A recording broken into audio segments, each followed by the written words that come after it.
चलो घर गए हैं, ठीक है। अच्छा, रिकॉर्डिंग स्टार्ट कर रहा हूँ, एक बार कंफर्म कर देना।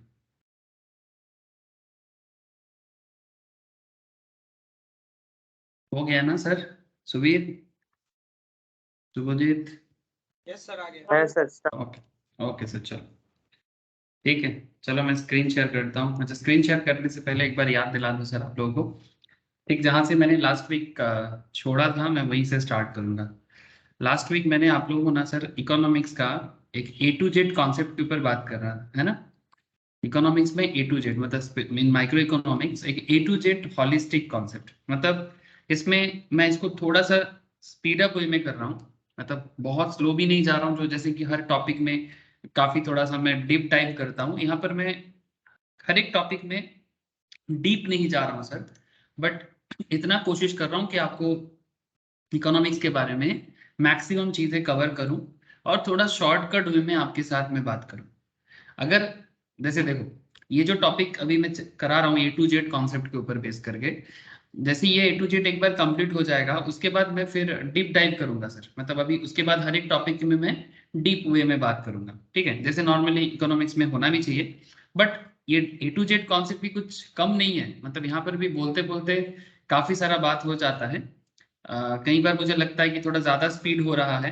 नॉर्मली जो लोग रिवाइज पर्पस में करता है या फिर जिनको थोड़ा सा जल्दी में कवर करना हो उनके लिए बढ़िया है, बट सबके लिए बढ़िया है सर। मतलब अगर देखा जाए तो अल्टीमेटली स्टोरी के सहारे हम लोग काफ़ी दूरी पहुंच जाते हैं बात करते करते। तो मैं एक बार आपको स्क्रीन शेयर करता हूँ सर, ठीक है, और स्क्रीन शेयर करके मैं आपको डिटेल्स में बातचीत करना स्टार्ट करता हूँ। अच्छा, जैसे कि आप सबको पता है कि हम लोग इकोनॉमिक्स में A to Z कॉन्सेप्ट में बात कर रहे हैं।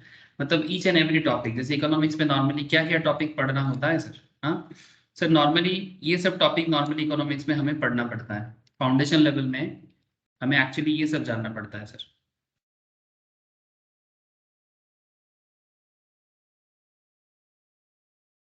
जरा एक बार देख लो टॉपिक को।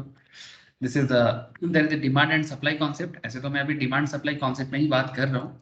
तो जैसे कि मैंने आपको लास्ट दिन डिमांड के बारे में बात कर दिया था, आज भी मैं डिमांड के ऊपर कुछ स्पेशल बातें करूंगा, जैसे कि इलास्टिसिटी और रिलेटेड कॉन्सेप्ट में, ठीक है। फिर मैं सप्लाई के ऊपर बात भी करूंगा सर कि ये डिमांड क्या है, सप्लाई क्या है। उससे पहले इंट्रोडक्शन, ठीक है, ये मैंने फर्स्ट लेक्चर्स में कराया। ये A to Z कॉन्सेप्ट का जो पहला लेक्चर्स था वहां पर मैंने फर्स्ट दिन इंट्रोडक्शन के ऊपर बात किया था कि इकोनॉमिक्स है क्या, ठीक है, उसके बारे में हमें किस तरह से जानकारी लेना चाहिए, कैसे ये इकोनॉमिक्स सब्जेक्ट हमें हेल्प करता है। जिन लोगों ने मिस किया है प्लीज एक बार गो थ्रू कर लो मेरे से लिंक लेके। मस्ट गो थ्रू सर, ठीक है। फिर अशीमा को बोलूंगा, मैंने अशीमा को ऑलरेडी शेयर कर दिया। और बाकी किसी का भी अगर क्लास बाई चांस मिस होके रखा है A to Z कॉन्सेप्ट में, वो जरूर मेरे से लिंक लेके एक बार जरूर देख ले सर, जहाँ पर मैंने इकोनॉमिक्स का पूरा इंट्रोडक्शन लेवल में बात करके रखा बेसिक्स वे में, ठीक है। अच्छा, क्वेश्चन आंसर का डिस्कशंस के लिए आपको मैं ये वाला नोट शेयर करूंगा, जहां पर ईच चैप्टर के एंड पे आपको 100 क्वेश्चंस मिलेगा, ठीक है सर। और इसके अलावा जो भी स्टडी मैट वगैरह है वहां से भी आप पढ़ सकते हो, जितना करोगे उतना अच्छा। अच्छा, जैसे कि मैं आपको बोल रहा हूँ सर, डिमांड सप्लाई का कॉन्सेप्ट में बात कर रहा हूँ, ठीक है। करेंटली मेरा बातचीत चल रहा है सर डिमांड में, इसके बाद मैं सप्लाई पे बात करूंगा। फिर धीरे धीरे मैं इकोनॉमिक्स का जो दूसरा पढ़ाव है that is theory of production and cost, ठीक है। एंड फिर माइक्रो इकोनॉमिक्स का जो most important part is that की डिफरेंस डिफरेंट मार्केट, ठीक है। इस तरह से इकोनॉमिक्स का जर्नी होता है। इकोनॉमिक्स का जर्नी जो होता है वो इस तरह से होता है, पहले आप इकोनॉमिक्स के बारे में बेसिक्स लेवल में जानो कि इकोनॉमिक्स क्या है। सर ऐसे तो इकोनॉमिक्स एक सोशल वेलफेयर है ना सर। इकोनॉमिक्स क्या है? Economics is a social science. ये जो हमारा समाज है, ये समाज का जो फाइनेंशियल नीड है, जो फाइनेंशियल जरूरतें हैं, ये इकोनॉमिक्स के थ्रू से ही पूरा हो सकता है सर। लेकिन इकोनॉमिक्स के थ्रू से पूरा कैसे होगा सर? इकोनॉमिक्स हमें वो रास्ता दिखाते हैं, इकोनॉमिक्स हमें वो रास्ता दिखाते हैं कि प्रॉब्लम सिचुएशंस में, स्कार्सिटी सिचुएशंस में देश को कैसे चलाना चाहिए, समाज को कैसे चलाना चाहिए। ऐसा नहीं कि हमेशा ज्यादा पैसा हो तो जिंदगी बन जाता है, ऐसा नहीं है सर। अगर ऐसा होता तो अगर आप लोग अपने आसपास में देखोगे ना कि जिनके पास बहुत पैसा है वही सिर्फ जिंदगी में अच्छा करता, बट जरूरी नहीं कि जिनके पास पैसा कम है उनका जिंदगी अच्छा नहीं होता है।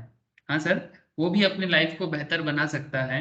जिनके पास पैसा ऑलरेडी है, पुश्तैनी, पुश्तैनी समझते हो सर? मतलब बाई क्या बोलेंगे सर इसको, मतलब आपको, बॉडी हाँ हाँ, बाई बाई, एंसेस्टरियल। हाँ एंसेस्टर वे में, या फिर आप ऐसे बोल सकते हो कि इनहेरिटेंस में, ठीक है। अगर मानो किसी का दादाजी का बहुत पैसा था, ठीक है, कोई राज परिवार से है, उसका पापा भी उस राज परिवार घराने को उसी लेवल में बरकरार रखा, फिर उसके बेटा ने भी उसी तरह से किया। जैसे धीरूभाई अम्बानी, अगर मैं रिसेंट ट्रेंड में बात करूं, जैसे धीरूभाई अम्बानी, मतलब करेंटली अंबानी फैमिली का जो ओनर थे, ठीक है, वो गुजर गए। उनका दो बेटा है, अनिल अंबानी और मुकेश अंबानी। अब अनिल अंबानी, मुकेश अंबानी, उनके पापा से ये चीज विरासत में मिला उनको, लेकिन विरासत में सिर्फ मिला ही नहीं, वो उसको और बेहतर किया। ये सर नो, है ना? अनिल अंबानी नहीं कर पाया, बट मुकेश ने करके दिखाया। यही तो फर्क है सर। जो धीरूभाई अंबानी का दो बेटा, एक अनिल अंबानी और एक मुकेश अंबानी, दोनों को ही धीरूभाई अंबानी का, मतलब रिलायंस का बिजनेस को डिस्ट्रीब्यूट कर दिया गया था धीरूभाई अंबानी के डेथ के बाद, ठीक है। दोनों एक रह सकता था, बट क्या है ना सर, जैसे हम लोग अपने नॉर्मल समाज में देखते हैं, झगड़ा होता है, मेंटल डिस्प्यूट आता है ना, मानसिक डिफरेंसेस आता है ना। तो डिफरेंसेस के ऊपर बेस करके क्या होता है, कोई बोलता है कि ठीक है तुम अपना देख लो, मैं अपना देखता हूँ, तो पापा का चीज अलग अलग हो जाता है। इनहेरिटेंस में जो मिला है, विरासत में जो मिला है, वो अलग हो चुका है। लेकिन देखो 10-15 साल का ही कहानी है। 2002 में मोस्ट प्रोबेबली धीरूभाई अंबानी का डेथ हुआ था। उसके बाद अनिल अंबानी को भी जो रास्ता मिला था, वो भी एक स्ट्रेंथन कंपनी था, मुकेश को भी मिला था, लेकिन मुकेश ने उसको और बेहतरीन वे में बनाया, जो आज का रिलायंस है, पर अनिल अंबानी नहीं बना पाया। जैसे कि Reliance chemical, sorry, Reliance communications, ठीक है, रिलायंस पावर, ऐसा ऐसा बिजनेस अनिल अंबानी के पास था, बट वो नहीं चला पाया सर। लेकिन मुकेश को देखो, पेट्रोकेमिकल चला रहा है, रिफाइनरी चला रहा है, और उसको और बेहतर कर रहा है, ठीक है। और रिसेंटली जियो भी आया, उसके साथ और भी चीजें हैं। कभी मौका मिलेगा ना, तो मैं आपको रिलायंस के बेसिस में पूरा केस स्टडीज कर दूंगा कि रिलायंस के बारे में डिटेल्स में जानो। ऐसे आप अपना इंटरेस्ट को ग्रो करके रिसर्च सर्वे कर सकते हो कि रिलायंस क्या करता है, क्या क्या बिजनेस करते हैं, क्या है उनका, वो सब अपना अपना है सर। लेकिन मेरा बात सुनो ध्यान से, इकोनॉमिक्स एक वेलफेयर साइंस है। इकोनॉमिक्स का डेफिनेशन में मैंने आपको फर्स्ट दिन के क्लास में ही बोला था कि इकोनॉमिक्स एक वेलफेयर साइंस है, ठीक है। ये देखो सर, यहाँ पर आपको बेसिक नोट्स में ही मैंने लिखा, बोला था कि इकोनॉमिक्स साइंस है। और ये इसका जो कॉन्सेप्ट है ना सर, ये इसका फंडा यही है कि हमारा जो मतलब ह्यूमन बींग्स का जो वांट है ना, अनलिमिटेड वांट है।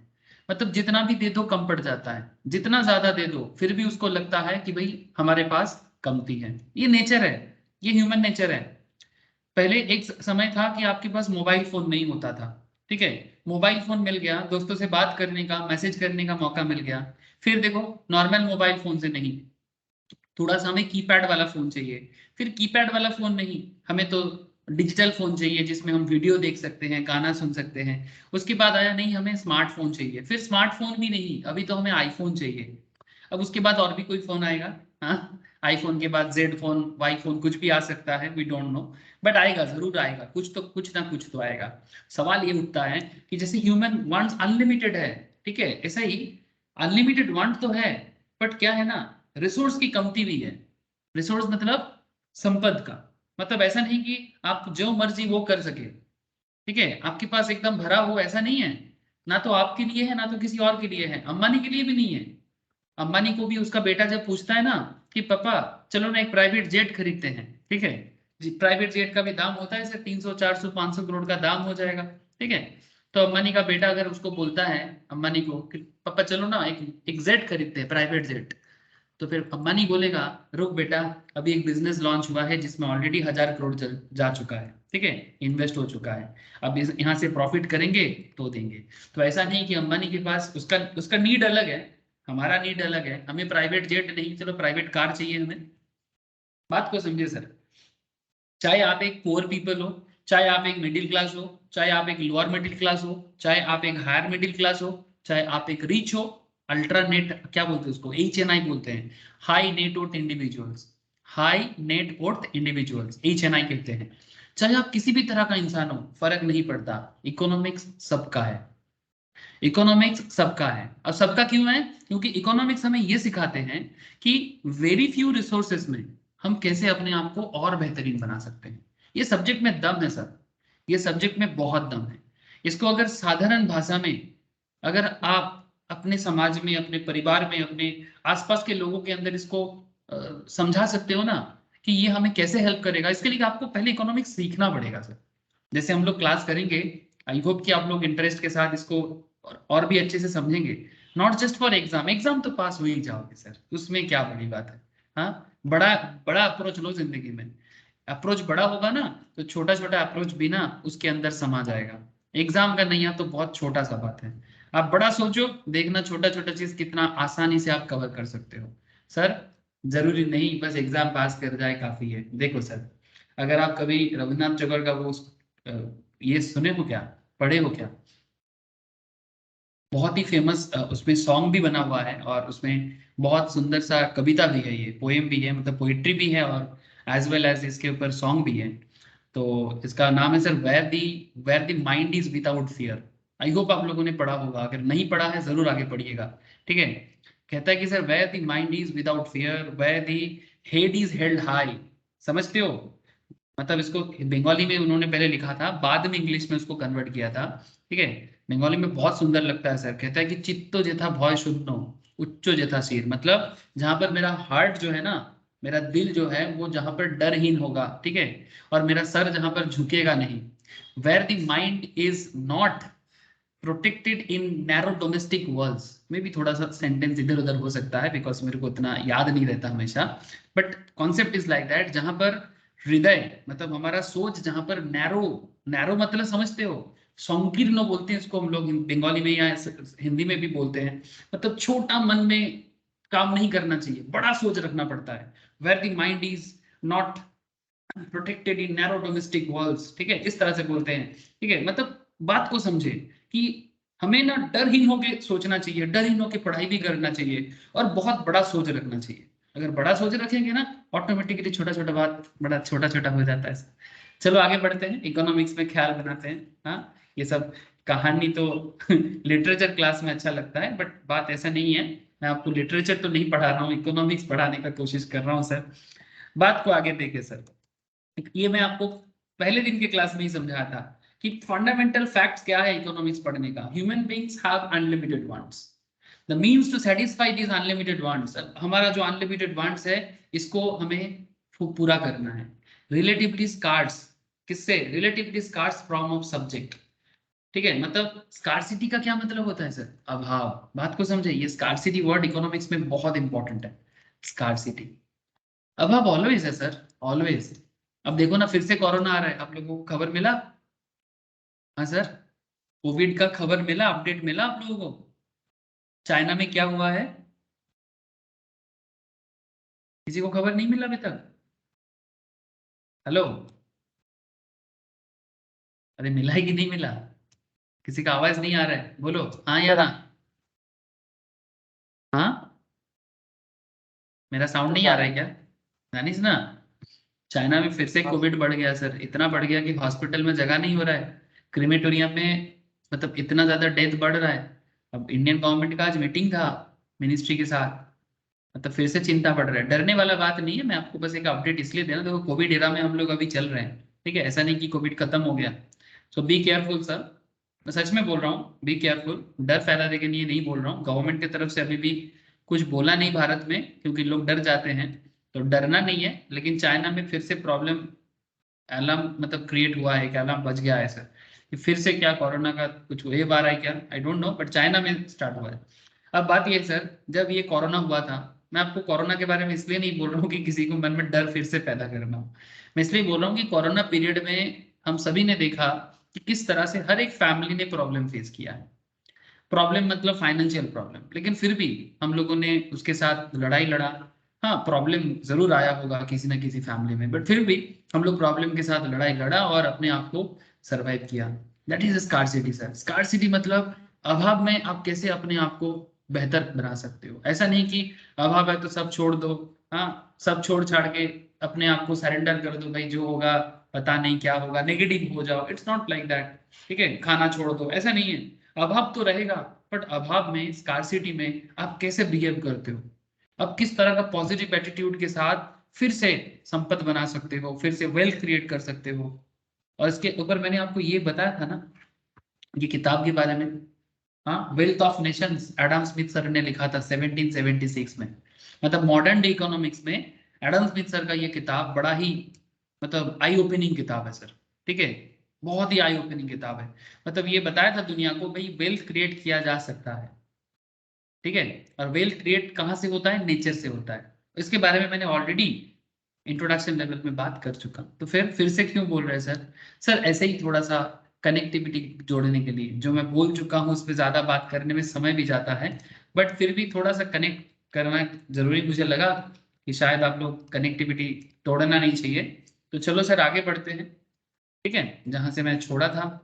और ये basic problem of an economy कि भाई जब इकोनॉमी में प्रॉब्लम चलता है उसमें कंट्री को, गवर्नमेंट को, सोसाइटी को, फैमिली को, हाँ, सोचना पड़ता है कि भाई क्या चीज बनाए, कौन से चीज में डेवलपमेंट लाए, central problem of an economy. ये भी मैंने first lectures of A to Z economy में बताया सर, ठीक है। What to produce, how to produce, for whom to produce, and what provision should be made for the economic growth. Must watch sir ये वाला video जरूर एक बार go through करें। Okay sir, आगे बात करें सर। ओके चलो सर, जैसे कि प्रीवियस जो लेक्चर था वहां पर मैंने डिमांड के बारे में बात किया था कि सर डिमांड क्या है वो बताओ। मैंने आपको डिमांड कर्व ड्रॉ करना सिखाया था, डिमांड कर्व डाउनवर्ड क्यों होता है उसके बारे में बताया था। मतलब मैंने आपको एक्चुअली ये वाला एरिया में काफी डिटेल्स में बात कर दिया था डिमांड के ऊपर। ऐसे तो डिमांड में मतलब कम से कम डिटेल्स नोट्स होते हैं, बट मैं यहाँ पर आपको ना डिटेल्स नोट से नहीं, कॉन्सेप्ट वाइज मैंने बात किया था। शॉर्ट में आपको मैंने कॉन्सेप्ट दिया था कि डिमांड क्या होता है, शिफ्ट ऑफ डिमांड क्या होता है, इसके ऊपर मैंने ग्राफिकल प्रेजेंटेशंस भी दिया था आप लोगों को। आई होप आप लोगों को याद है सर, ठीक है। अगर याद नहीं हो तो जरूर रिवाइज करें सर, ठीक है। प्रीवियस A to Z वाला जो लेक्चर्स है वहां पर मैंने आपको डिमांड का शिफ्ट कैसे होता है, डिमांड का लॉ ऑफ डिमांड क्या है, ठीक है, ये सब मैंने बताया था। तो आज क्या बताओगे सर? सर आज मैं आपको डिमांड शिफ्टिंग के बाहर जाके थोड़ा सा और आगे निकलना चाहता हूँ, जिस पर मैंने इलास्टिसिटी के बारे में बात करना चाहता हूँ। किसके बारे में सर? Elasticity of demand. ध्यान से बात को सुनना। आप लोग कनेक्टेड हो सर? हेलो, बोलो सर, आप लोग कनेक्टेड हो? Yes, sir, समझ? yes. ओके सर, चलो ठीक है सर। तो आज मैं आपके साथ इलास्टिसिटी में बात करूंगा। तब अब आपके मन में चल रहा होगा सर इलास्टिसिटी क्या है, इलास्टिसिटी का मतलब क्या है ना? ये सब आप सोच रहे होंगे। सर इलास्टिसिटी, सर इलास्टिसिटी का पहले तो सिंपल मतलब समझो, ज्यादा कॉम्प्लेक्स ना सोच के थोड़ा सिंपल वे में सोचते हैं कि फर्स्ट ऑफ ऑल इलास्टिसिटी होता क्या है। इलास्टिसिटी ऑफ डिमांड, ये मेन नोट्स भी शेयर कर लूंगा आप लोगों से, ठीक है। इलास्टिसिटी ऑफ डिमांड है क्या? सर सिंपल बात है सर, डिमांड का बढ़ना और घटना, मतलब increase and decrease in demand with change in price. बात को समझा, मतलब किसी भी प्रोडक्ट का दाम चेंज होने के साथ साथ उसके डिमांड में जो चेंजेस आता है, इसको ना फॉर्मूला वाइज हम लोग ऐसे भी लिखते हैं सर, परसेंटेज चेंज इन डेल्टा क्वांटिटी डिमांड, और ऊपर में दे दो percentage change in price. Sir बात को सिंपल करते हैं, देखो पहले आप डेफिनेशंस पढ़ो, क्या कहता है elasticity of demand. Sir elasticity of demand is defined as the responsiveness of the quantity demand of a good to changes in one of the variables on which demand depends। अब इसको थोड़ा simplify करते हैं। अब demand किस पे depend करता है, किसी भी प्रोडक्ट का डिमांड किस पे डिपेंड करता है। चलो मैं आपको एक आप लोगों का कनेक्टेड कोई एग्जांपल देता हूं, ठीक है। इलास्टिसिटी समझ रहे हैं सर? डेफिनेशंस पे अपने आप को ऐसा नहीं समझना है कि डेफिनेशंस पढ़ के टफ लग रहा हो, अपने आप को डेफिनेशंस में अटकाना नहीं है, डेफिनेशंस के बाहर जाके उसका सिंप्लीफाई करना है। चलो आपको सिंप्लीफाई करता हूँ। ये जो डेफिनेशंस दिया हुआ है ना, इसको मगअप जरूर करना, ठीक है, इसको याद जरूर करना, बट याद करने से पहले आप इस चीज को समझ लीजिए। अच्छा एक एग्जाम्पल के लिए मैंने आपके कनेक्टेड कोई एग्जाम्पल ले रहा हूँ। आजकल कौन सा मोबाइल फोन मार्केट में चल रहा है सर? iPhone 14 Pro, ऐसा है क्या? क्या दाम है सर इसका? ऐसा ही दाम होगा क्या? 1,80,000? हेलो सर, ऐसा दाम चल रहा है क्या? अरे बोलो ना सर, ये तो बता तो दिखा तो रहा है, पूछ क्यों रहे हो? मुझे नहीं पता सर, मैं इतना ढूंढता नहीं हूँ आईफोन के बारे में, बट आई होप 1,80,000। आप लोगों का नॉलेज क्या है सर? 1,80,000? Yes, sir. ऐसा, ठीक है। अब मानो क्या, आईफोन का दाम चल रहा है 1,80,000, ध्यान से सुनिएगा बात को। अब आईफोन प्रो 1,80,000 में मिल रहा है। अगर आपको ये फोन लेना है, से फॉर एग्जाम्पल कल आपको पता चला कि 1,80,000 की जगह ये 1,50,000 में बिक रहा है। हाँ, हो सकता है कि 1,50,000 आपके रीच के बाहर है। जिनके रीच के बाहर है ना सर, उनके लिए डिमांड नहीं है। क्या हो जाएगा? जिन्हें लगता है कि आईफोन, हाँ बात को समझे सर, स्कार्सिटी नहीं। अगर अब आईफोन का दाम 1,80,000 का है, आईफोन 14 का है ना, बात को समझे। और अगर आपको लगता है कि 1,80,000 आपको चाहिए, अच्छा पहले बात एक थोड़ा सा ऑनेस्टी के साथ जवाब देना, क्या आपको आईफोन चाहिए? ये सर नो, पहला पहला जवाब दो सर, क्या आपको आईफोन चाहिए? बोल सुभजीत, ये sir no. Honesty sir maintain करना, हाँ या ना? हाँ, ये ना सर? नहीं नहीं, ऑनेस्टी से साथ जवाब दो हाँ, ठीक है। सर अपने आप को बी ऑनेस्ट सर, ठीक है। अब ना क्यों बोल रहे हो वो अलग बात है। अगर आपको आईफोन खरीदने का आपके पास पावर है ना, तो आप जरूर खरीदोगे आईफोन। ह्यूमन बीइंग का नेचर है सर, ह्यूमन बीइंग का नेचर है। आज आप कितना दाम का मोबाइल यूज करते हो? May be 10,000, may be 15,000, may be 20,000, may be 30,000। कल आपका इनकम बढ़ जाएगा ना, तो आप 30 क्यों, आप 50 का फोन भी खरीद लोगे। उसके बाद आपका इनकम और भी बढ़ जाएगा ना, तो 1,80,000 का फोन भी खरीद लोगे। बिल्कुल सर, ये ह्यूमन नेचर है, अनलिमिटेड वांट्स। ये नेचर के साथ, ये जो ह्यूमन नेचर है ना, कंज्यूमर बिहेवियर है ये, इस नेचर को इतना आसानी से आप नहीं बदल सकते, कोई नहीं बदल सकता सर। हाँ, मैं मेरे घर पे एक मतलब मेरे रिलेटिव्स में एक है सर, एक भैया है। बचपन में ना वो बहुत ना, दूसरे के घर पे अगर कोई नया चीज बनता था तो ना जलता था। आप लोगों के आसपास में भी ना ऐसा लोग होंगे, ठीक है। तो मेरा ही ऐसा एक बड़ा भाई है, मतलब काफी बड़ा है, मतलब ऑलमोस्ट चाचा के उम्र के होते हैं सर। तो उनका एक बचपन से एक था कि अगर मानो कि किसी ने मानो कि टीवी खरीद लिया और उसके घर में मानो टीवी नहीं है, तो आके बोलेगा देखो फालतू का खर्चा कर रहे हैं, टीवी वगैरह कोई खरीदता है? बच्चा लोग टीवी देख के खराब हो जाएगा। मैं बहुत छोटा जब तक उस टाइम का बात करूं। फिर कुछ दिन बाद वो फिर से, कुछ दिन बाद जब टीवी थोड़ा सा नॉर्मलाइज हो जाता है हर घर में, वो भी खरीद लेता है। तब वो भूल जाता है कि वो कभी एक कमिटमेंट किया था कि वो कभी टीवी नहीं खरीदेगा। उसके बाद किसी ने एक दिन फोन खरीदा, ठीक है, मोबाइल फोन। तो फिर लोगों के हाथ में मोबाइल फोन देख के वो बोल रहा है देखो, अपने आप को बड़ा स्मार्ट समझता है, ये सब क्या चीजें हैं, चोंचलाबाजी है, हाँ, मतलब दिखा रहा है लोगों को। ठीक है, फिर कुछ दिन बाद जब फोन नॉर्मल हो गया, उसने भी एक फोन खरीद लिया। फिर कुछ दिन बाद पता चला कि उसका एक दोस्त बाइक खरीदा, तो उसको भी ना वो अलग नजर से देखा, ठीक है। लेकिन कुछ दिन बाद जब देखा कि भाई बाइक अभी नॉर्मल है या स्कूटी, तब उसने भी एक बाइक खरीद लिया। लेकिन जब जब वो खरीदता है तब वो भूल जाता है कि कभी वो किसी के खरीदने पे मतलब जेलसी दिखाया था। आपको समझे सर बात को? ऐसा आदमी आपको आपके आसपास में बहुत दिखेगा, आपके फ्रेंड सर्कल में, आपके पड़ोस में, आपके रिलेटिव्स में। सर ऐसा लोग दिखता है? प्लीज टेल मी, जो दूसरे के घर में चीज होने पे या कोई भी चीज बनने पे जलता है। ये जलने वाला लोग देखा है कि नहीं देखा आप लोगों ने? Please tell me sir, be honest sir with your answer. ये एक्चुअली हाँ, ये कंज्यूमर बिहेवियर है सर। ये कोई मतलब ऐसा बात मैं नहीं कर रहा हूँ आपसे कि कहानी नहीं बना रहा हूँ, इट्स रियल एक्सपीरियंस सर। और ये मैं नहीं, इकोनॉमिस्ट भी देखा है। ये सिर्फ मैं अकेला नहीं देखता, ये इकोनॉमिस्ट भी देखता है कि ऐसा नेचर होता है लोगों का। तो मेरा मानना है कि आज अगर आपके फ्रेंड के पास आईफोन है, उसको देख के जलन अगर आपको होता है, ठीक है, या मुझे होता है, तो ये जलन एक नॉर्मल है। लेकिन बहुत ज्यादा जलना नहीं चाहिए सर। ज्यादा जलने में क्या है ना, आप खुद जल जाओगे। दूसरे के डेवलपमेंट में ज्यादा जलने से आप खुद भी उस आग में जल जाओगे। तो जलना कम, मेहनत ज्यादा करने से आप भी एक दिन आईफोन हाथ में रख पाओगे, अगर आज आप यूज नहीं करते अपने मेहनत पे। हाँ सर, हाँ सर, क्यों पापा के मेहनत पे रखने से कोई प्रॉब्लम है क्या? कोई प्रॉब्लम नहीं है सर, कोई प्रॉब्लम नहीं है। जिसका जैसा, वही बोला ना सर आपको, विरासत में क्या मिला है आपको। But there is a huge concept sir.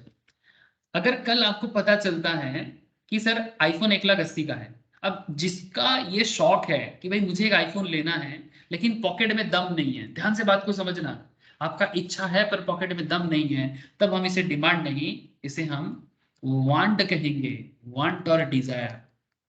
Want और डिजायर। डिजायर मतलब इच्छा तो है लेने का, बट पैसा नहीं है पास में, तो वो डिमांड नहीं कहेंगे सर। डिमांड कब होगा? इच्छा के साथ साथ खरीदने का औकात भी है। सर औकात का बात ना करो, अरे भाई औकात सुन के इतना जलन क्यों होता है? ठीक है, जलने का बात है ही नहीं ना। औकात मतलब पॉकेट का औकात का बात कर रहा हूँ। औकात बहुत चीजों का होता है, ठीक है। औकात सिर्फ पैसे की नहीं होते सर, औकात बहुत चीजों का होता है। लेकिन यहाँ पर मैं जस्ट एक इकोनॉमिक एग्जाम्पल के लिए बात कर रहा हूँ। औकात के मतलब ये है कि सर अभी हमारे पास पैसा नहीं है, ठीक है, कि अभी मुझे एक आईफोन लेना है तो मेरे औकात नहीं है, तो ठीक है अभी पैसा नहीं है, बट इसका मतलब ये नहीं कि कभी मैं इस तरह का महंगा चीज खरीद नहीं सकते। बिल्कुल खरीद सकते हैं, आज नहीं तो कल अपने मेहनत पे अपने दम पे इंसान हर चीज कर सकता है, ठीक है। अब बात ये आता है सर, ये वांट और डिजायर को डिमांड में बदलना है तो क्या करना होगा? अरे कुछ नहीं, मेहनत करो अपने पढ़ाई पे, अपने जो भी करते हो आप, जो भी स्किल है आपका, अपने स्किल को डेवलप करो। अब देखना वो स्किल एक दिन आपको इतना फाइनेंशियली स्ट्रांग बना देगा, फिर एक आईफोन क्या चार चार आईफोन लेके घूमोगे, क्या फर्क पड़ता है? या फिर जो भी लेटेस्ट मॉडल है हमेशा आपके पास होगा। अब चलो ये तो हो गया वांट और डिमांड के बीच में फर्क। अब सवाल ये उठता है, अब मान लेते हैं कि आपके पास इतना पैसा है, मतलब औकात का बात अगर मैं करूं, औकात है, ठीक है, औकात है। अब औकात तो है, पर 1,80,000 थोड़ा ज्यादा लग रहा है, प्लीज बात को समझे सर। 1,80,000 थोड़ा ज्यादा लग रहा है। क्या लग रहा है सर? थोड़ा सा महंगा। सर कितना होने से अच्छा लगता है आपको? सर 1.5 लाख अच्छा लगता है सर, 30,000 ज्यादा लग रहा है। हेलो, बात को समझे। जो जो ऑलरेडी इस पर्टिकुलर आईफोन को बाई कर सकता है, वो सोच रहा है कि 1,80,000 30,000 फालतू में ले रहा है, 1.5 लाख हो तो मैं ले लूं अभी, मेरे पास 1.5 लाख है आईफोन खरीदने के लिए। सर आप लोगों को मेरा बात समझ में आ रहा है? मानो आईफोन ने अचानक से डिस्काउंट देना चालू किया, और डिस्काउंट देके 1,80,000 के फोन को, जैसे कि मानो क्रिसमस ऑफर, हाँ क्रिसमस ऑफर दे रहा है। अब क्रिसमस ऑफर में 1,80,000 का फोन अगर 1.5 लाख का ऑफर छोड़ता है कंपनी की तरफ से, तो क्या लगता है आपको? आईफोन का डिमांड बढ़ जाएगा कि घट जाएगा? बढ़ जाएगा। अब ये तो नॉर्मल मतलब डिमांड का रूल्स है ना, डिमांड का लास्ट क्लास याद करें कि डिमांड का फंक्शन क्या है, कौन मुझे बताएगा? फंक्शंस ऑफ डिमांड क्या क्या है, जो मैंने प्रीवियस लेक्चर में ही आप लोगों को बताया। प्लीज जल्दी बोलो, डिमांड किस चीज पर डिपेंड करता है?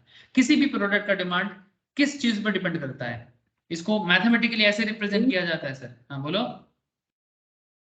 बोलो sir. P, P for price, हाँ पी फॉर प्राइस, और क्या? पीआर ছিল पीआर, पीआर मतलब, पीआर मतलब ওটা মনে নেই सर रिलेटेड गुड्स की price. PR for related goods की प्राइस। थोड़ा पढ़ाई करो सर, बाद में क्लास के बाद भी थोड़ा पढ़ाई करो।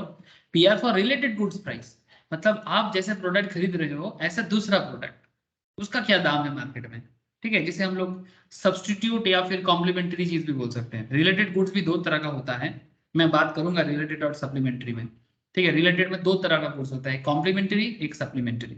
कॉम्प्लीमेंट्री मतलब दोनों एक साथ चाहिए, और सप्लीमेंट्री मतलब या तो ये लेंगे या तो वो लेंगे। कॉम्प्लीमेंट मतलब क्या? जो एक दूसरे को कॉम्प्लीमेंट करता है। और सप्लीमेंट मतलब क्या? या तो ये लेना है या तो दूसरा लेना है, ठीक है। अगर अच्छा, क्या आईफोन का कोई सप्लीमेंट्री है? इज देयर एनी सप्लीमेंट्री और सब्स्टिट्यूट प्रोडक्ट इन आईफोन?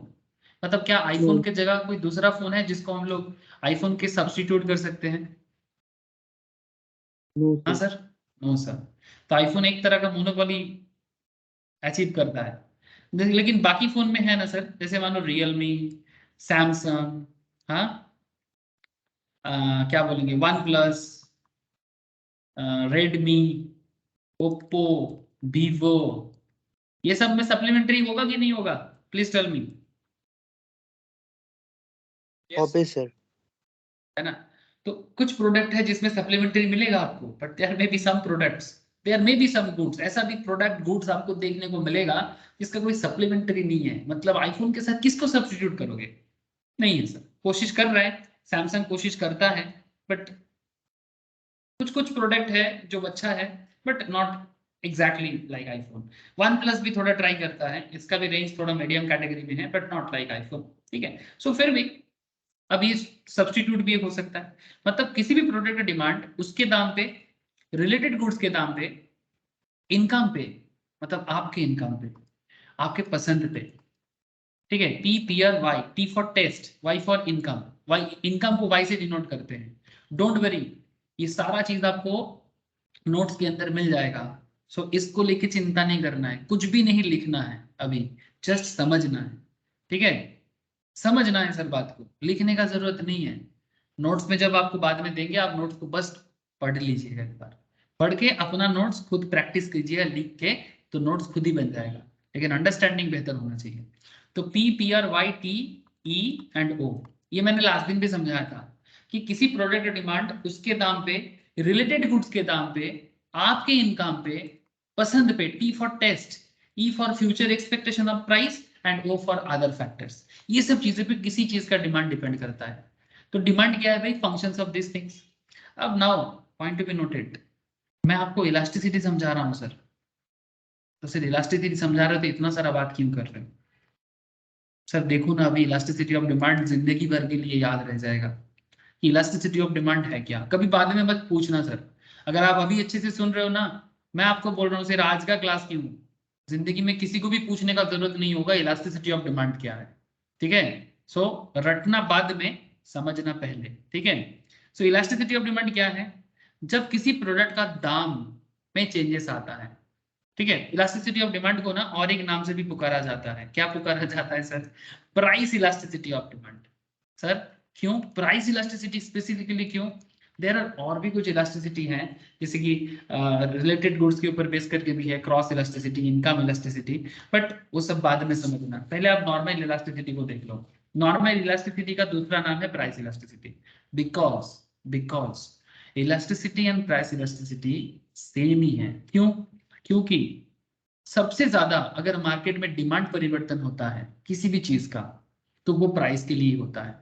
जैसे कि आपको मैं बोल रहा हूँ कि 1,80,000 का फोन अगर कल आपको डिस्काउंट में मिले, तो 1,50,000 में मिले, तो आप इस डिस्काउंट ऑफर को लपेटोगे, यस और नो?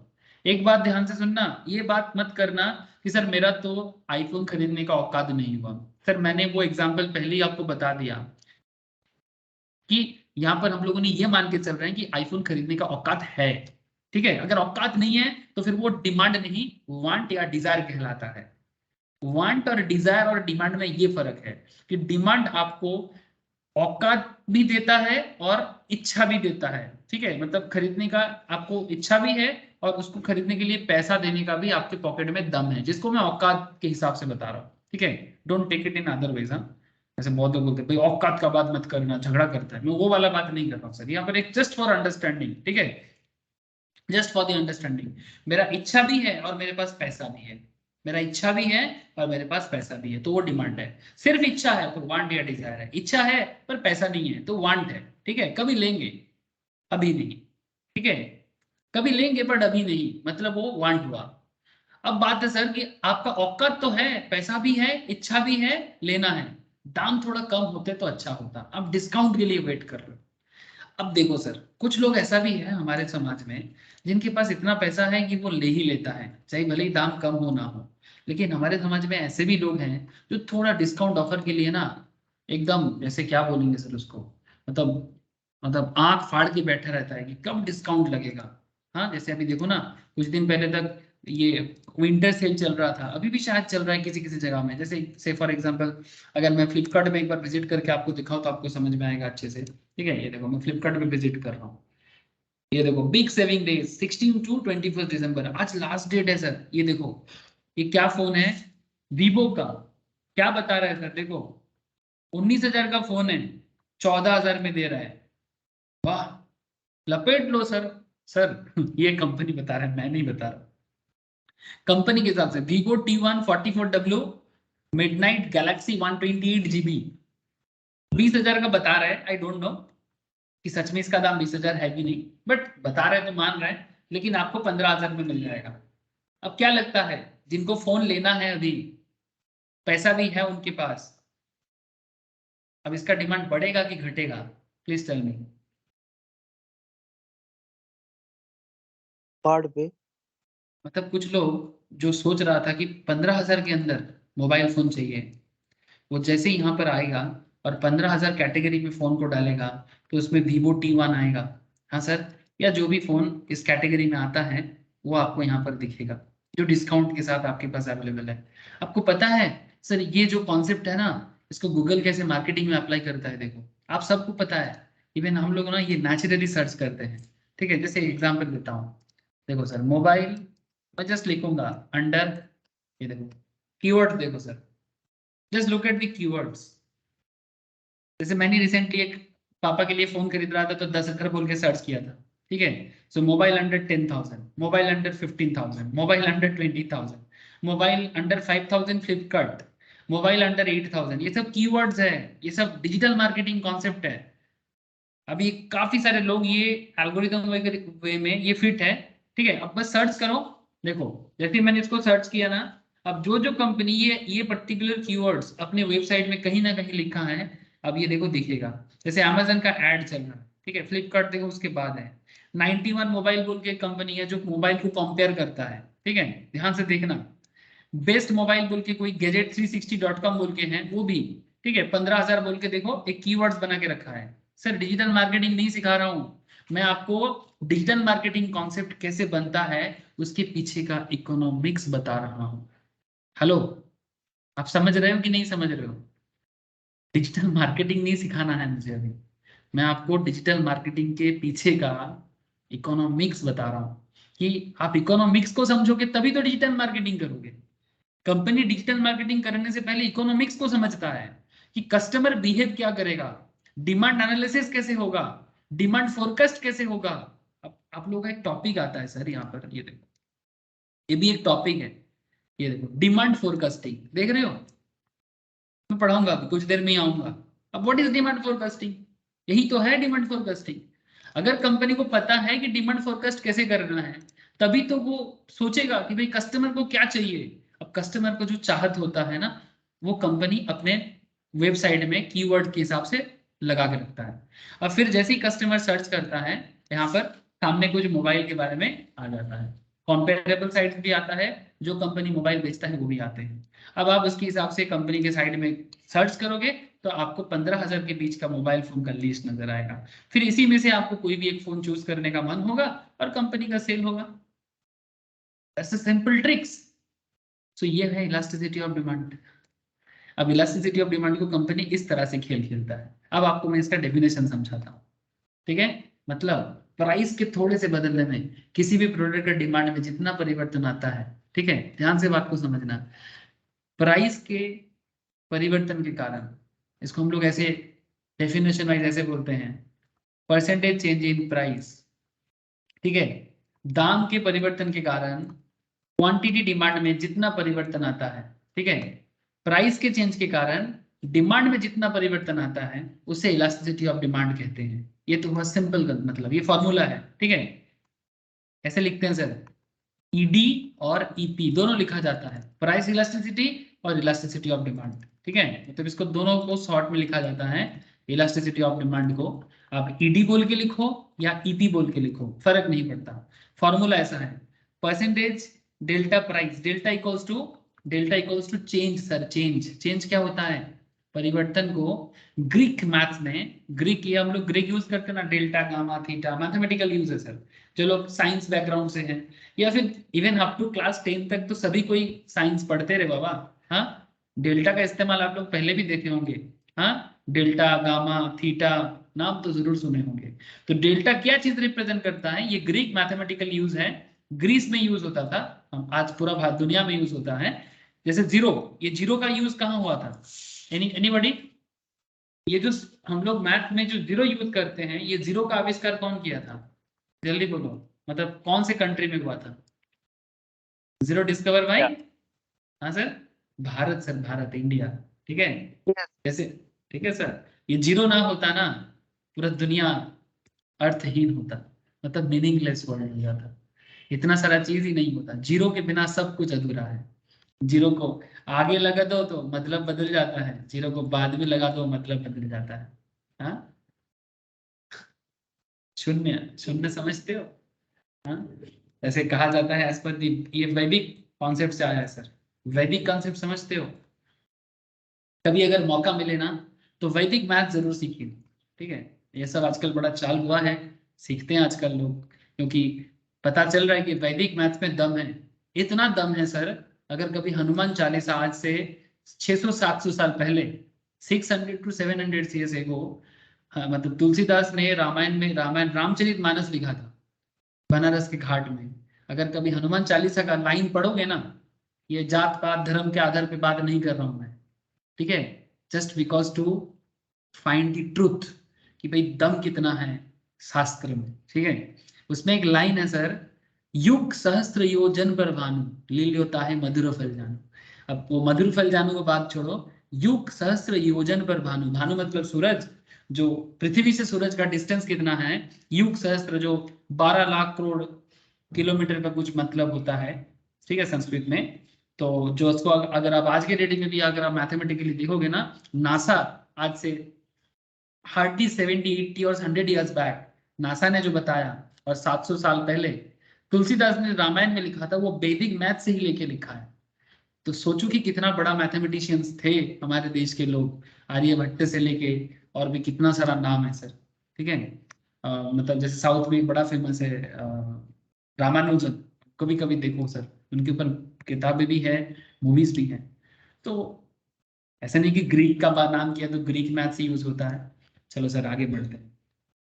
तो डेल्टा क्या चीज को बताते हैं सर, डेल्टा मतलब परिवर्तन, ठीक है। तो चेंज इन प्राइस, प्राइस के ऊपर बेस करके डिमांड में जो परिवर्तन होता है उसे हम इलास्टिसिटी कहते हैं।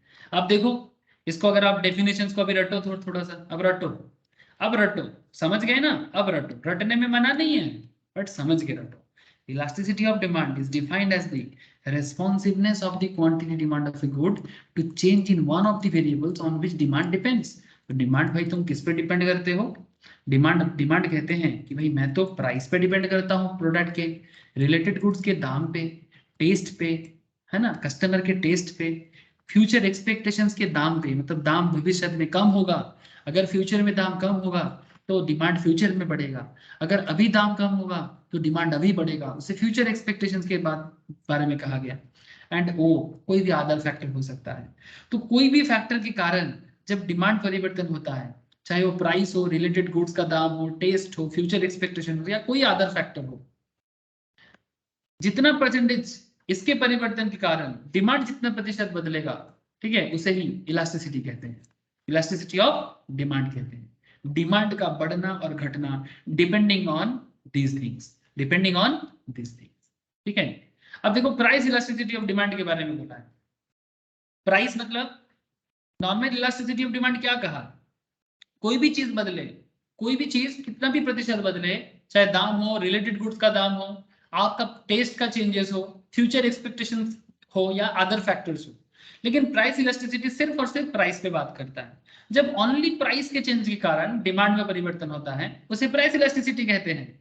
So price elasticity of demand express the responsiveness of quantity demand of a good to change in its price given the consumer's income, his taste and price of all other goods। उसको constant रखे, मतलब बाकी सबको constant करके, बाकी सबको constant मतलब related goods के दाम को, आपके पसंद को, फ्यूचर एक्सपेक्टेशन अबाउट प्राइस को, या फिर कोई भी दूसरे अदर फैक्टर को कांस्टेंट रख के जब सिर्फ प्राइस के आधार पे डिमांड डिटरमाइन किया जाता है तब उसे प्राइस इलास्टिसिटी ऑफ डिमांड कहते हैं। Okay sir. अब देखो आईफोन का एग्जांपल, आप देखो एकदम पानी बराबर लगेगा आपको, कि अगर 1,80,000 का आईफोन 14 कल अगर मार्केट में 1.5 लाख में मिलना चालू हो जाए, पहले अगर 100 लोग आईफोन खरीदने के लिए लाइन लगाता था, अब 100 की जगह शायद 500 लोग या 200 लोग लाइन लगाएगा। हेलो, क्या ऐसा होगा? 30,000 के चक्कर में क्या डिमांड बढ़ेगा? आप ही लोगों ने बोला यस बढ़ेगा, है ना sir. This is all about demand. अब इसको अगर मैथमेटिकली देखा जाए कि 1,80,000 आपका, 1,80,000 आपका पुराना दाम था, न्यू प्राइस चेंजेस कितने में हुआ सर? 1.5 लाख में, तो कितना प्रतिशत बदल गया सर दाम? हिसाब करके बता पाओगे? 1,80,000 से अगर 1.5 लाख का दाम परिवर्तन, कितना प्रतिशत परिवर्तन है, कैसे निकालोगे? 30,000 का डिफरेंस है, 8.5%। साढ़े 18.5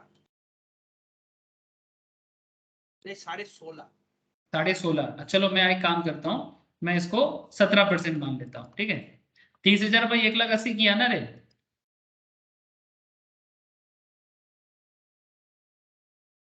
चलो करो 30,000, सॉरी 30,000 डिवाइडेड बाय पुराना दाम कितना है 1,80,000 इंटू 100 कर दो, कितना प्रतिशत हुआ 16.666666। मैं चलो इसको राउंड करके 17% मान रहा हूँ। तो मेरे दाम में परिवर्तन कितना हुआ सर, मेरा दाम में परिवर्तन हुआ 17%, ओके 17%। डिमांड में परिवर्तन कितना हुआ, डिमांड में परिवर्तन कितना हुआ, 100 फोन बिकता था, अभी 200 फोन बिक रहा है, कितना परसेंटेज डिमांड चेंजेस हुआ, अरे बोलो ना। 100%। तो अगर मैं इसको इलास्टिसिटी को मेजर करूं तो कैसे करेंगे, इलास्टिसिटी का मेजर कैसे होगा, 17% मेरा प्राइस पे परिवर्तन, मेरा फॉर्मूला क्या था याद करो जरा जरा, फॉर्मूला क्या था, percentage delta Q divided by percentage delta P. तो डिमांड में परिवर्तन 100% और प्राइस में परिवर्तन 17%, तो कितना हो जाएगा 100 बाई 17 करो सर 16.66 करके तो वो 6 होता है, 16.66 करके 6 होगा। समझा नहीं सर वो 16.66 को राउंड ऑफ करके 17 किया तो 100 बाई 16.667 वो तो 6 होता है। अच्छा अगर मैं इसको, अच्छा मैं समझ गया आपका बात, मतलब अगर मैं इसको 100 बाई 16.66 करता है, ही बोल रहे हो ना। Yes sir. ओके 100 बाई जो ओरिजिनल मेरा आया था 16.66666, इसको करने से कितना आता है 6। तो ये मेरा हो गया इलास्टिसिटी ऑफ डिमांड। मतलब अगर आपको एग्जाम में सवाल पूछता है ईडी निकाल के बताओ, तो इसका इलास्टिसिटी कितना है 6 है। अब आपके मन में चल रहा है सर इलास्टिसिटी 6 का मतलब क्या है ना। डोंट वरी सर, मैं रफली बता रहा हूँ आपको। अब इसका ना आगे आगे आपको ऑर्गेनाइज्ड वे में सारा डिटेल्स मिलेगा। ये देखो मैं दिखा देता हूँ आपको कि सर कुछ नोट नहीं कर रहे हैं तो फिर याद कैसे करेंगे। लुक एट सर, सारा चीजें आपको यहाँ पर सोल्यूशंस मिलेगा। देखो यहाँ पर एक क्वेश्चन है, ये देखो सेम फॉर्मूला के बेसिस में क्या लिखा है, it is measured as a percentage change in quantity demand divided by percentage change in price. तो ये रहा फॉर्मूला। अब यहाँ पर एक फॉर्मूला दिया है, एग्जांपल दिया है, देखो price of x increases by 5%, x का दाम 5% में बढ़ा है तो उसका डिमांड 8% में घट गया। तो आपको पूछ रहा है इलास्टिसिटी कितना है। तो 8% आपका डिमांड घटा है और 5% आपका डिमांड बढ़ा है, प्राइस बढ़ा है, तो 8/5 तो कितना बढ़ा 1.6। जैसे कि हम लोगों ने अभी अभी ये कैलकुलेट किया कि आईफोन अगर 1,80,000 से 100 से 200 सेल बढ़ जाए तो आईफोन का इलास्टिसिटी 6 है। तो इलास्टिसिटी किसी प्रोडक्ट का 6 होने का मतलब समझते हो, वो ग्रेटर देन 1 है। तो ऑब्वियसली आईफोन का इलास्टिसिटी ऐसे ही ग्रेटर देन ही होगा, बिकॉज ये काफी हाईली इलास्टिक प्रोडक्ट है। इसके दाम में थोड़ा सा परिवर्तन होने से ना इसका डिमांड में परिवर्तन होता है। ये जेन्युइन चीज बोल रहा हूँ आपको, मैं रियल फैक्ट बता रहा हूँ। ऐसे मैंने अभी जो एग्जाम्पल आपको दिया वो एक मैंने अपने हिसाब से बनाया था, बट एग्जाम्पल के लिए 1,80,000 का फोन अगर 1.5 लाख में कल मार्केट में दाम हो जाता है तो क्या डिमांड में परिवर्तन आ सकता है, इसका एक एग्जाम्पल मैंने दिया। तो मैंने देखा कि आईफोन का जो डिमांड है वो इलास्टिसिटी ऑफ डिमांड है वो 6 आया, जिसको हम लोग ऐसे बोलेंगे sir elasticity greater than 1। Elasticity greater than 1 का मतलब होता है कि जिसका इलास्टिसिटी है। अब मार्केट में उस चीज का बिजनेस करना भी अच्छा होता है जिस प्रोडक्ट में इलास्टिसिटी होता है। मतलब दाम के परिवर्तन में जिसमें डिमांड में ह्यूज परिवर्तन आता है ना, हो सकता है कि या तो डिमांड बहुत बढ़ जाएगा, हो सकता है या तो डिमांड बहुत घट जाएगा, दोनों हो सकता है। ठीक है, या तो डिमांड बहुत बढ़ जाएगा या तो डिमांड बहुत घट जाएगा। जैसे एग्जांपल के लिए अभी मैंने आपको बताया कि डिमांड बढ़ गया, ठीक है, दाम कम हुआ। अच्छा अब मैं आपको एक दूसरा चीज बता रहा हूँ। कोरोना पीरियड में, कोविड सिचुएशंस में लोगों का इनकम बढ़ गया था कि घट गया था एवरेज में, हेलो, कोरोना पीरियड में लोगों का इनकम घट गया था। वैसा सिचुएशंस में अगर आईफोन का दाम 1,80,000 से 1,00,000 1,50,000 भी हो जाता तो आपको क्या लगता है, क्या बहुत फर्क पड़ने वाला था? No sir. No sir. समझ रहे हो ना, सिचुएशन टू सिचुएशन भी इलास्टिसिटी मायने रखता है, ठीक है। लेकिन हम लोग यहाँ पर अभी सिर्फ बात कर रहे हैं डिमांड की, प्राइस के बेसिस पे, प्रोडक्ट प्राइस पे, ठीक है। तो प्रोडक्ट प्राइस कम होने से नॉर्मली डिमांड बढ़ता है, प्रोडक्ट प्राइस ज्यादा होने से नॉर्मली डिमांड घट जाता है, ठीक है, कम हो जाता है। तो इसको मेजर करने के लिए इलास्टिसिटी काम करता है। अब देखो ये आईफोन था, अगर मैं आईफोन की जगह कोई दूसरा प्रोडक्ट ले लूं, चलो सर आईफोन के साथ क्या कंपेयर किया जाए, एक दूसरा कोई प्रोडक्ट जो बहुत ही नॉर्मल प्रोडक्ट है, चलो पोटैटो, हाँ सर चलेगा। आलू का दाम 30 रुपीज चल रहा था, hello please point to be noted sir, आलू का दाम 30 रुपीज चल रहा था, अब 40 रुपीज हो गया। क्या डिमांड में आपको बहुत परिवर्तन देखने को मिलेगा?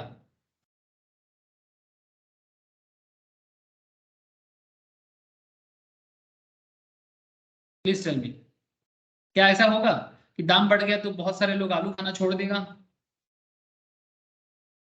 नो सर, नेसेसरी गुड्स है। नेसेसरी गुड्स है, इसमें आपको इलास्टिसिटी पे बहुत फर्क नहीं आएगा। हो सकता है कि इसका दाम 10% में 10% में बढ़ा है, ठीक है, तो इसका प्राइस 10% में बढ़ा है तो डिमांड भी उस हिसाब से एडजस्ट हो जाता है, बहुत ज्यादा फर्क होने वाला नहीं है। ऐसे प्रोडक्ट का इलास्टिसिटी नॉर्मली इक्वल्स टू 1 होता है, घटने से भी थोड़ा बहुत, बढ़ने से भी थोड़ा बहुत, क्योंकि दाम में भी बहुत ज्यादा चेंजेस नहीं होता और डिमांड में भी बहुत ज्यादा चेंजेस नहीं होता, ठीक है। लेकिन आईफोन जैसे प्रोडक्ट में चेंजेस होता है ना, तो वो हाईली इलास्टिक है। आईफोन जैसा प्रोडक्ट हाईली इलास्टिक है, बट पोटैटो जैसे प्रोडक्ट नॉर्मल है, नॉर्मल, इसको बोलते हैं यूनिट इलास्टिक। ऐसे ऐसे इलास्टिसिटी को यूनिट इलास्टिक बोलते हैं सर, इलास्टिक तो है। अब आपको यही मैं बताना की कोशिश कर रहा हूं कि इलास्टिसिटी कितना तरह का होता है।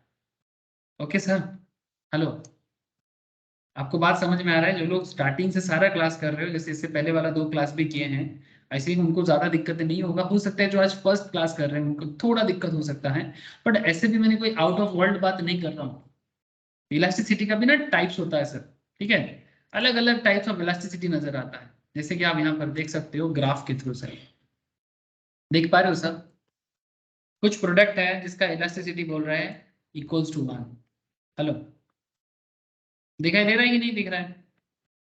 अब इसका ग्राफिकल प्रेजेंटेशन भी मैं समझाता हूँ कि जिसका इलास्टिसिटी 1 है उसका प्राइस देखने में कैसा होगा, जिसका ग्रेटर देन 1 है वो देखने में कैसा होगा ग्राफिकली, जिसका इलास्टिसिटी 0 है उसका इलास्टिसिटी देखने में कैसे होगा डिमांड, जिसका इलास्टिसिटी इनफाइनाइट है वो देखने में कैसा होगा, और जिसका इलास्टिसिटी लेस देन 1 है वो देखने में कैसा होगा। मतलब ग्राफिकली प्रेजेंट करने से में कैसे देखने में होगा, एज वेल एज किस तरह के प्रोडक्ट के केस में हमें ऐसा देखने को मिलता है। जैसे मैंने आपको अभी आईफोन बताया, मैंने जो एग्जांपल क्रिएट किया था उसमें पता चला कि भाई इलास्टिसिटी ऑफ आईफोन 6 आया था, तो 6 मतलब ग्रेटर देन 1 है कि लेस देन 1 है? हेलो,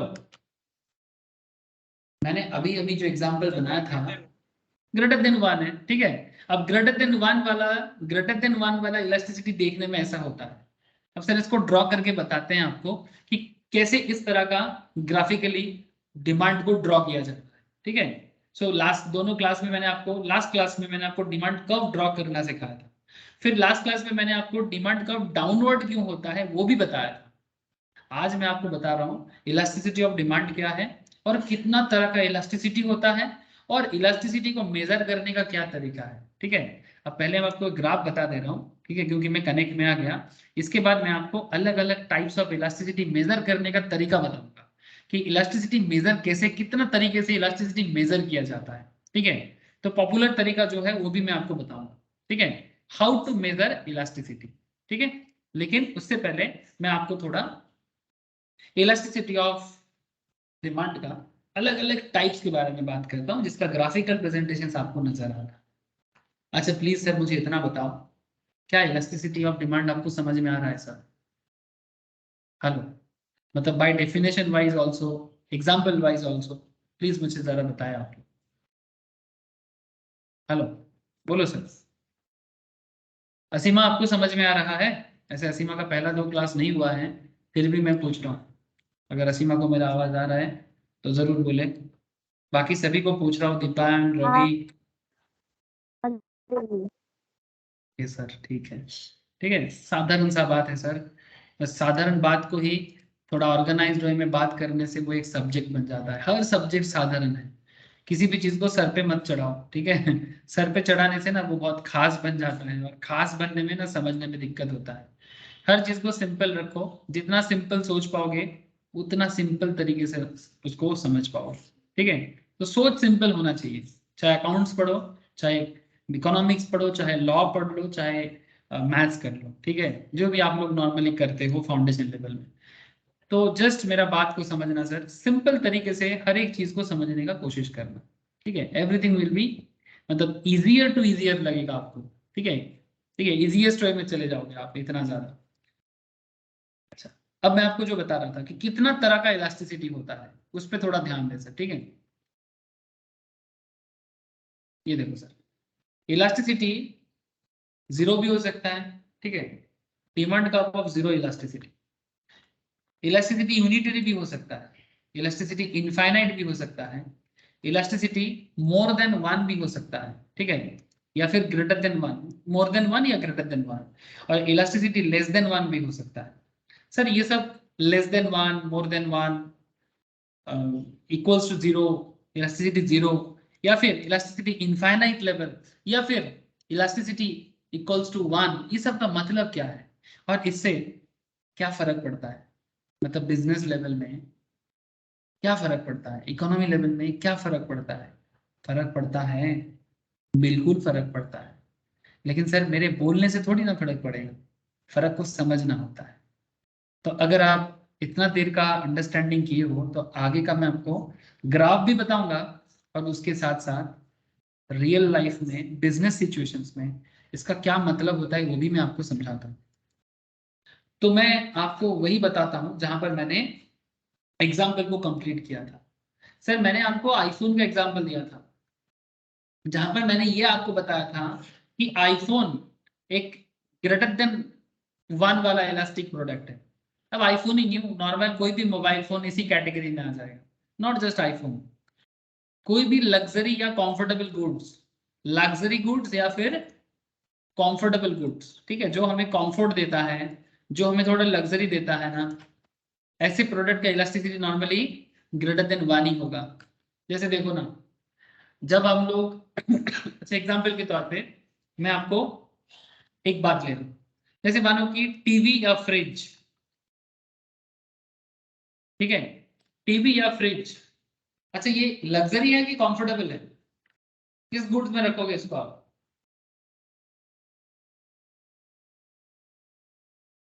हाँ सर, लग्जरी, कंफर्टेबल, ठीक है। आज के डेट में टीवी फ्रिज कंफर्टेबल गुड्स है ना, क्योंकि कोई लाख खर्चा नहीं करना पड़ता टीवी फ्रिज के लिए, हजार वगैरह में आ जाता है, मतलब हजार मतलब 10, 12, 15 हजार में टीवी फ्रिज आ जाता है। अच्छा अभी फुटबॉल वर्ल्ड कप कंप्लीट हुआ ना, काफी लोग देखे होंगे फुटबॉल वर्ल्ड कप, कौन जीता रे वर्ल्ड कप? कौन जीता? सॉकर लीग कौन जीता सर? फुटबॉल वर्ल्ड कप कौन जीता? बोलो। नहीं देखा? लियोनेल मेसी का टीम सर, अर्जेंटीना ने जीता। Very good sir. अब ये साउथ अमेरिकन नेशंस अर्जेंटीना ऐसे ही बहुत पॉपुलर है, अब इंडिया में इसका सपोर्टर भी बहुत है, लेकिन मैं उस बारे में बात नहीं कर रहा हूँ। मेरा अभी यहाँ पर बहुत सिंपल बात है, क्योंकि इंडिया में सपोर्टर ज्यादा है, ठीक है, फुटबॉल लवर भी बहुत है, वो अलग बात कि भारत फुटबॉल वर्ल्ड कप में अभी तक नहीं जा पाया, ठीक है। लेकिन मेरा अभी क्वेश्चन ये नहीं है, मेरा क्वेश्चन ये है कि क्योंकि जो लोग फुटबॉल लवर है, आपको पता है कितना सारा लोग जिनके घर पे टीवी नहीं था या टीवी खराब हो गया था, पता है आपको, या फिर छोटा टीवी था, लेकिन सिर्फ फुटबॉल वर्ल्ड कप देखना है या क्रिकेट वर्ल्ड कप देखना है, उसके लिए टीवी खरीदता है। Do you know that? हाँ, टीवी खरीदने के पीछे का रीजन है ये डिमांड क्रिएट करता है। शायद आप समझ पा रहे हो कि नहीं, आई डोंट नो, बट ये समझना चाहिए आपको, ठीक है। जस्ट जस्ट टीवी देखने मतलब टीवी देखने के पीछे का डिमांड इस तरह से बनता है कि भाई चलो एक अच्छा सा टीवी लेते हैं, जम के फुटबॉल देखना है, जम के क्रिकेट देखना है, ठीक है। या फिर आजकल एंड्रॉइड टीवी है, नेटफ्लिक्स का चीजें भी हम लोग देख सकते हैं, हॉटस्टार, नेटफ्लिक्स। तो एक अच्छा सा टीवी लेते हैं ना, तो ये क्या कर रहा है सर, डिमांड क्रिएट कर रहा है। सिर्फ एक क्रिकेट मैच, एक फुटबॉल वर्ल्ड कप टीवी का डिमांड क्रिएट कर देता है। तो पहले जितना लोगों के घर में टीवी नहीं था, अब शायद इस बार वर्ल्ड कप के बाद टीवी आ गया है। मतलब टीवी देखना तो एक नॉर्मल बात है, बट वर्ल्ड कप उसका बहाना है। ठीक है, टीवी खरीदना तो है, बट वर्ल्ड कप उसका बहाना है। अब यहाँ पर एक इंटरेस्टिंग गेम है। अब जो कंफर्टेबल गुड्स है ना सर, जो कंफर्टेबल गुड्स है, जो आपको एक लग्जरी तो नहीं बोलेंगे इसको टीवी को, बट वो एक कंफर्ट फील देता है आपको। अब कंफर्टेबल चीज आप देखना हमेशा, जैसे गर्मी के टाइम पे फ्रिज का दाम बढ़ जाता है, लेकिन फिर भी लोग गर्मी के टाइम पे फ्रिज लेता है, क्योंकि वो गर्मी उनको ना, जब हॉट वेदर आता है ना, तो फ्रिज ना मतलब कंफर्टेबल से नेसेसिटी में आ जाता है। आपको लगता है कि भाई थोड़ा ठंड पानी चाहिए, थोड़ा सा कोल्ड आइसक्रीम खाना है, ठीक है, या फिर सब्जी सड़ रहा है तो उसको ठीक रखना है, ठीक है। तो आप क्या करते हो ना भाई, अब तो फ्रिज लेना ही है। अब नेसेसिटी हो जाने पे ना ऑटोमेटिकली उसका दाम गिरता नहीं है। लेकिन जैसे अभी ठंड का टाइम है, अब देखना फ्रिज में, ठीक है, एसी में आपको डिस्काउंट मिलेगा, कंपनी देता है। क्यों?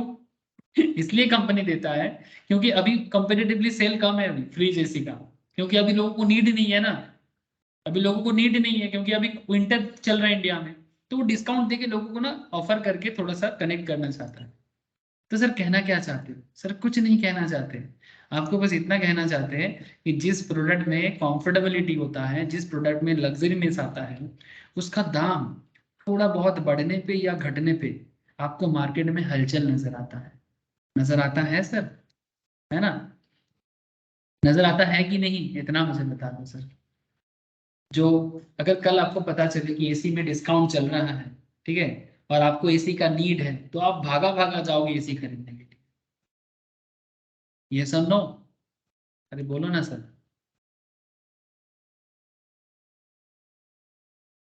हाँ शुभजीत, शुभजीत तेरा आवाज আসছে ना, बोलो सर। बात सही है कि नहीं?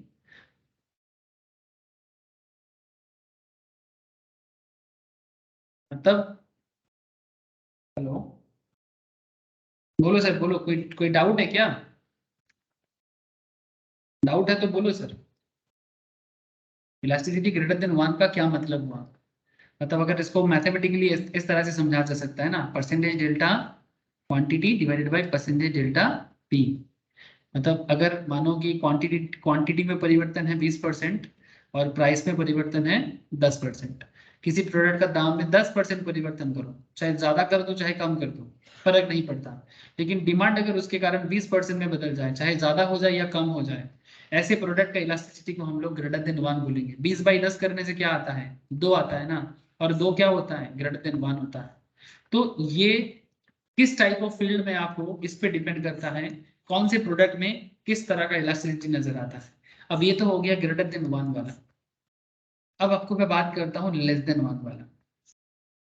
लेस देन 1 में, अच्छा इसको ड्रॉ कैसे किया जाएगा, इसको ड्रॉ कैसे करना, ध्यान से देखिएगा सर। ये किस तरह से इसको ड्रॉ करना है, मतलब इसके ड्रॉ करने का मैकेनिक कॉन्सेप्ट क्या है। ये रही एक्स एक्सिस, ये रहा वाई एक्सिस। अब ये रहा ओरिजिन। ओरिजिन हर चीज का होता है ना, आप लोग ग्राफ पेपर तो बचपन से सॉल्व करते हो सर। अब मैं ग्राफ पेपर थोड़ी ना बताऊंगा आपको कि ये पॉजिटिव साइड है, ये सब नेगेटिव साइड में, ये सब छोड़ो सर। जीरो है, ये एक्स है, ये वाई है, ठीक है, ये सिंपल मैथमेटिक्स ग्राफिकल पेपर है, ग्राफ पेपर। अब यहाँ पर मैं आपको पॉजिटिव साइड भी पूरा खेल समझाता हूँ, ठीक है। अब जीरो ओरिजिन एरिया में मैं यहाँ पर हूँ। अब वाई एक्सिस में मैं प्राइस को डिनोट कर रहा हूँ, ओके। वाई एरिया में मैं प्राइस को डिनोट कर रहा हूँ।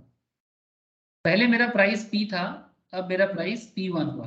या फिर उल्टा भी समझ सकते हो आप, पहले P1 था अभी P हुआ, ऐसे भी समझो आप। पहले मानो मेरा प्राइस था 10, अभी मेरा प्राइस हो गया 20। तो 10 का चीज अभी दाम घट के, सॉरी घट तो नहीं सकती नीचे की तरफ, एक सेकेंड। पहले 10 था अभी 5 कर देते हैं, चलो ठीक है। पहले मेरा प्राइस 10 था, अभी प्राइस 5 हो गया। और डिमांड को मैं एक काम करता हूँ, पहले जब दाम 5 था, तो दाम कम रहने पे डिमांड ज्यादा होना चाहिए कि कम होना चाहिए? प्लीज बोलो सर। सर ज्यादा होगा।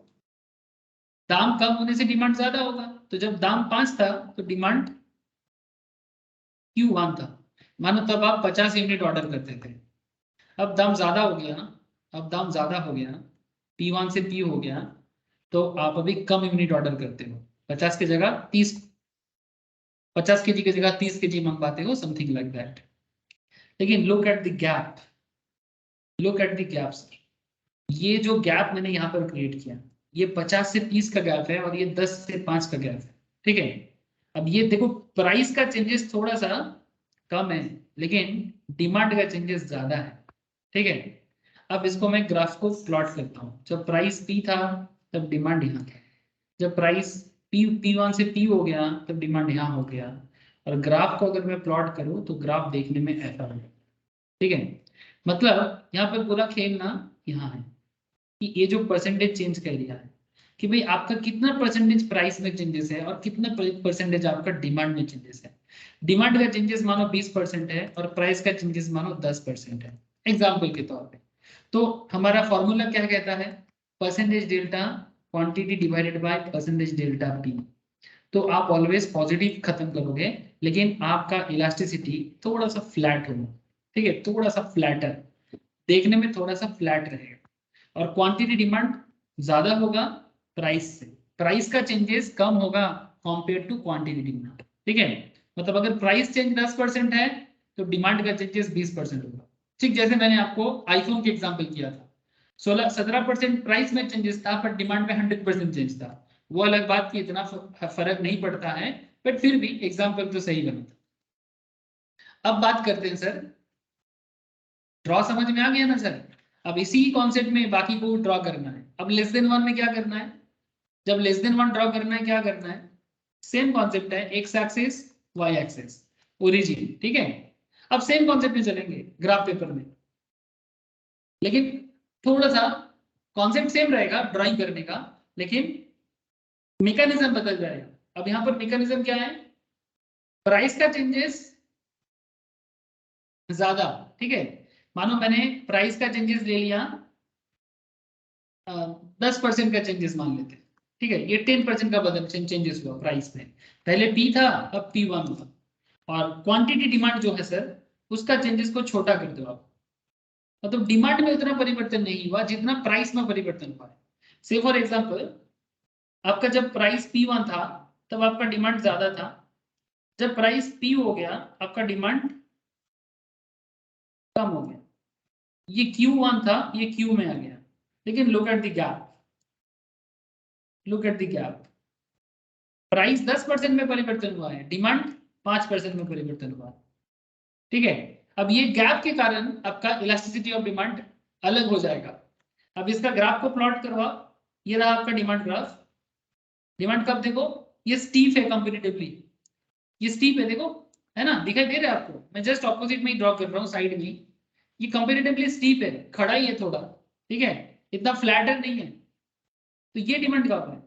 अब इसमें खेल क्या था, मैथमेटिक्स क्या था इसके पीछे, कि डिमांड का परिवर्तन 5% बट प्राइस का परिवर्तन 10%, तो 5/10 क्या होता है, हाफ, हाफ मतलब 0.5, 0.5 इज लेस देन 1, यस और नो, हेलो, यस सर।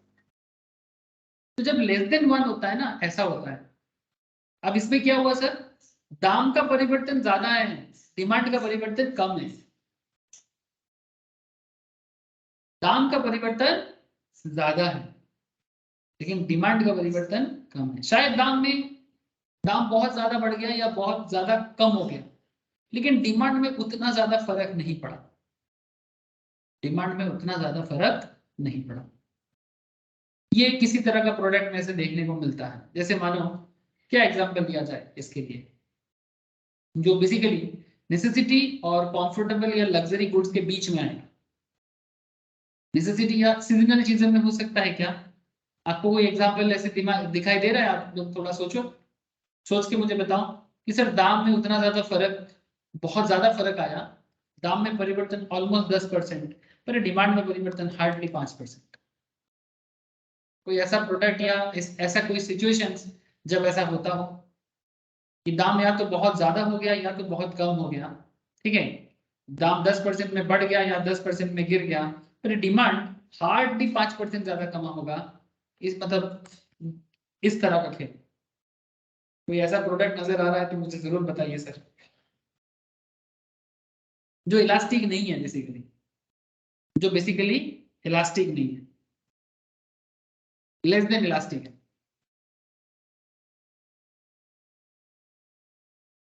ये नेसेसिटी गुड्स भी हो सकता है, ठीक है, लेस देन इलास्टिक नेसेसिटी भी है। जैसे मानो मैं एक एग्जांपल के तौर पे सॉल्ट को लेता हूँ, नमक।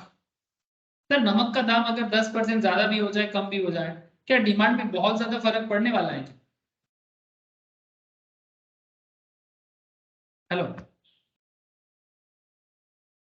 आज अगर मानो नमक का पैकेट का दाम चल रहा है 10 टका, कल इसका दाम बढ़ के हो गया 10% में बढ़ा दो, ठीक है 11 टका। अरे 10 टका का 10% कितना होता है? 1 टका ना। 10 का 10% +1। अगर 10 का चीज कल 11 हो जाए तो क्या आपको लगता है कि बहुत ज्यादा फर्क पड़ेगा डिमांड में? Hello, no sir. बस इसी तरह का प्रोडक्ट है जो लेस देन इलास्टिक है, मतलब दाम के परिवर्तन में ये बहुत ज्यादा बड़ा कमा नहीं होता है। दाम के परिवर्तन में ये बहुत ज्यादा बढ़ना घटना इसका नहीं होता है। जो नेसेसिटी है, या फिर नेसेसिटी में भी ऐसा चीज है जो लोग ऐसे भी ले लेंगे, उतना कुछ फर्क नहीं पड़ेगा डिमांड पे, ठीक है। तो ये भी बिजनेसमैन को सोचना पड़ता है कि आप किस तरह का प्रोडक्ट का बिजनेस करते हो, या हाईली इलास्टिक या लेस देन इलास्टिक। तो लेस देन इलास्टिक का डिमांड का देखने में थोड़ा स्टीप होता है सर, खड़ा ही होता है। याद रखिए सर, मोर देन इलास्टिक फ्लैट होगा, लेस देन इलास्टिक स्टीप होगा। पहाड़ देखे हो ना सर, कुछ पहाड़ ऐसे होते हैं जो स्टीप होता है, कुछ पहाड़ ऐसे होते हैं जो थोड़ा फ्लैट होते हैं। याद रखिए सर, हाँ, लेस देन ड्राइंग कैसे होता है, मोर देन ड्राइंग कैसे होता है। अब देख लो सर, इक्वल्स टू 1 होगा तो क्या होगा? इक्वल्स टू 1 मतलब जो यूनिट इलास्टिक है, मतलब प्राइस में परिवर्तन भी 10% और क्वांटिटी डिमांड में परिवर्तन भी 10%, मतलब कुछ इस तरह का। प्राइस पी था, प्राइस पी था, P1 हो गया। डिमांड Q था, Q1 हो गया। Q से Q1 हो गया, लेकिन दोनों का जो डिफरेंस है इक्वल है। दाम का परिवर्तन और डिमांड का परिवर्तन का परसेंटेज सेम टाइप होता है। ये भी 10% में बदला, ये भी 10% में बदला, ज्यादा या कम दोनों हो सकता है। हो सकता है कि 10 का चीज +1 होके 11 हो गया, या 11 का चीज 1 टका कम होके 10 हो गया, या पहले डिमांड अगर 5 होता था तो अभी 10% बढ़ गए, 10% बढ़ गया, या फिर कम हो गया, लेकिन जो डिफरेंसेस है वो सेम रहेगा। ये नॉर्मली नॉर्मल गुड्स में होता है, नॉर्मल गुड्स, ठीक है, कपड़ा वगैरह ये सब चीज में ये सब चलता है सर, क्लोथ्स, ग्रोसरी का प्रोडक्ट्स। हाँ सर, जिसमें इलास्टिसिटी ऑलवेज एक नॉर्मल वे में चलता है। दाम का परिवर्तन और डिमांड में परिवर्तन में बहुत ज्यादा नहीं, अगर दाम भी 10% बढ़ा है तो डिमांड भी 10% चेंज होगा, इक्वल लेवल में, बहुत ज्यादा फर्क नहीं करेगा, बहुत ज्यादा फर्क नहीं करेगा। मार्केट में इसी तरह से काम चलता है सर। अरे सर हाँ, समझ में आ रहा है कि नहीं आ रहा है? क्या कुछ आउट ऑफ वर्ल्ड कॉन्सेप्ट हो रहा है सर, या फिर इनर वर्ल्ड कॉन्सेप्ट चल रहा है? जो मैं बातें कर रहा हूँ क्या ये हम लोग अपने समाज में देखते हैं? Hello, yes sir. क्या सबको ये बात समझ में आ रहा है सर? सुबीर को तो समझ में आ रहा है, बाकियों को भी पूछना चाहूंगा, दीपायन, रवि, हरित्री, साहिल, बोलो सर, असीमा, बोलो, समझ आ रहा है ये सब? नो, आप लोग को एक आप लोग को एक होमवर्क दे रहा हूँ सर, अभी से बोल दे रहा हूँ कि आप लोगों का एक रिसर्च वर्क रहेगा। रिसर्च वर्क क्या रहेगा? ये जितना तरह का इलास्टिसिटी आज मैं आपको सिखा रहा हूँ ना, हर एक टाइप ऑफ इलास्टिसिटी के लिए कौन से प्रोडक्ट में कैसे इलास्टिसिटी आता है, आप गूगल करें, एनसाइक्लोपीडिया देखें, कोई लाइब्रेरी में जाए, आपकी मर्जी, लेकिन आप जरूर इसका सर्वे करें, और सर्वे करके आप मुझे बताएं कि सर कौन से इलास्टिसिटी में कैसा कैसा प्रोडक्ट आपको मिला, ठीक है। गूगल में आपको सारा डिटेल्स ऐसे ही ढूंढने में मिलेगा, बट मैं आपको इतना बोलूंगा, इनकरेज करूंगा कि आप रिसर्च जरूर करें, ठीक है। जो मैं आपको अभी समझाने के लिए बोल रहा हूँ, आप अभी स्पेसिफिकली वे में और सर्वे करो, ठीक है। सर्वे करने से आपका नॉलेज भी ग्रो करेगा और आपको समझने में भी सुविधा होगा और इकोनॉमिक्स का रियल यूज का भी पता चलेगा। क्या कॉन्सेप्ट समझ में आया सर? प्रोडक्ट वाइज आप सर्वे करें कि भाई यूनिटरी इलास्टिक किस तरह का प्रोडक्ट में दिखता है, ऐसा कुछ एग्जांपल्स, ठीक है। मोर देन इलास्टिक किस तरह के प्रोडक्ट में दिखता है, उसका एग्जांपल्स। लेस देन इलास्टिसिटी कैसे दिखता है, उसका एग्जांपल्स, ठीक है। तो ये हो गया सर मोर यूनिट इलास्टिक, 10% दाम में परिवर्तन, 10% डिमांड में भी परिवर्तन, तो 10/10 1 हो गया। अब रही और 2 पॉइंट, ठीक है। और 2 पॉइंट क्या है सर? सर एक इलास्टिसिटी है यहाँ पर जो जीरो है, जीरो इलास्टिसिटी, और एक है सर इनफाइनाइट इलास्टिसिटी। इन्फिनिटी समझते हो कि नहीं समझते? हाँ, इन्फिनिटी क्या होता है? इन्फिनिटी क्या होता है? शून्य के उस पार, मतलब कहाँ जाएंगे पता नहीं सर। इनफाइनाइट, हाँ, अनंत, असीम। हाँ सर, असीम भी बोलते हैं ना, इनफाइनाइट का दूसरा नाम असीम भी है। हाँ, असीम मतलब पता नहीं भाई कहाँ खत्म होगा, हाँ, पता नहीं, जिसका कोई अंत नहीं, अनंत, ठीक है। जिसका कोई अंत नहीं उसे इनफाइनाइट कहते हैं, ठीक है। अब बात यह है सर कि प्राइस कुछ भी हो, डिमांड बढ़ता जाता है। प्राइस जब 50 था तब भी डिमांड यहाँ पर था, प्राइस वहीं पर है, लेकिन डिमांड बढ़े जा रहा है, डिमांड बढ़े जा रहा है, डिमांड बढ़े जा रहा है, डिमांड बढ़े जा रहा है। ऐसा प्रोडक्ट क्या हो सकता है? Covid vaccine. सरकार ने प्राइवेट वे में जो वैक्सीन लगवाया, उसमें वैक्सीन का नॉर्मली 600-700 के आसपास दाम था। पूरा भारत के बात कर रहा हूँ sir, Covishield, Covaxin.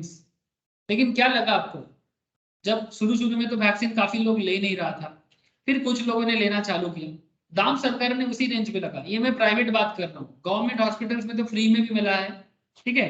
Government hospitals के थ्रू से फ्री में भी दिया गया है, लेकिन प्राइवेट में जो लोग लिया उनको 600, 700, 750, 800 इस तरह का रेंज में लेना पड़ा।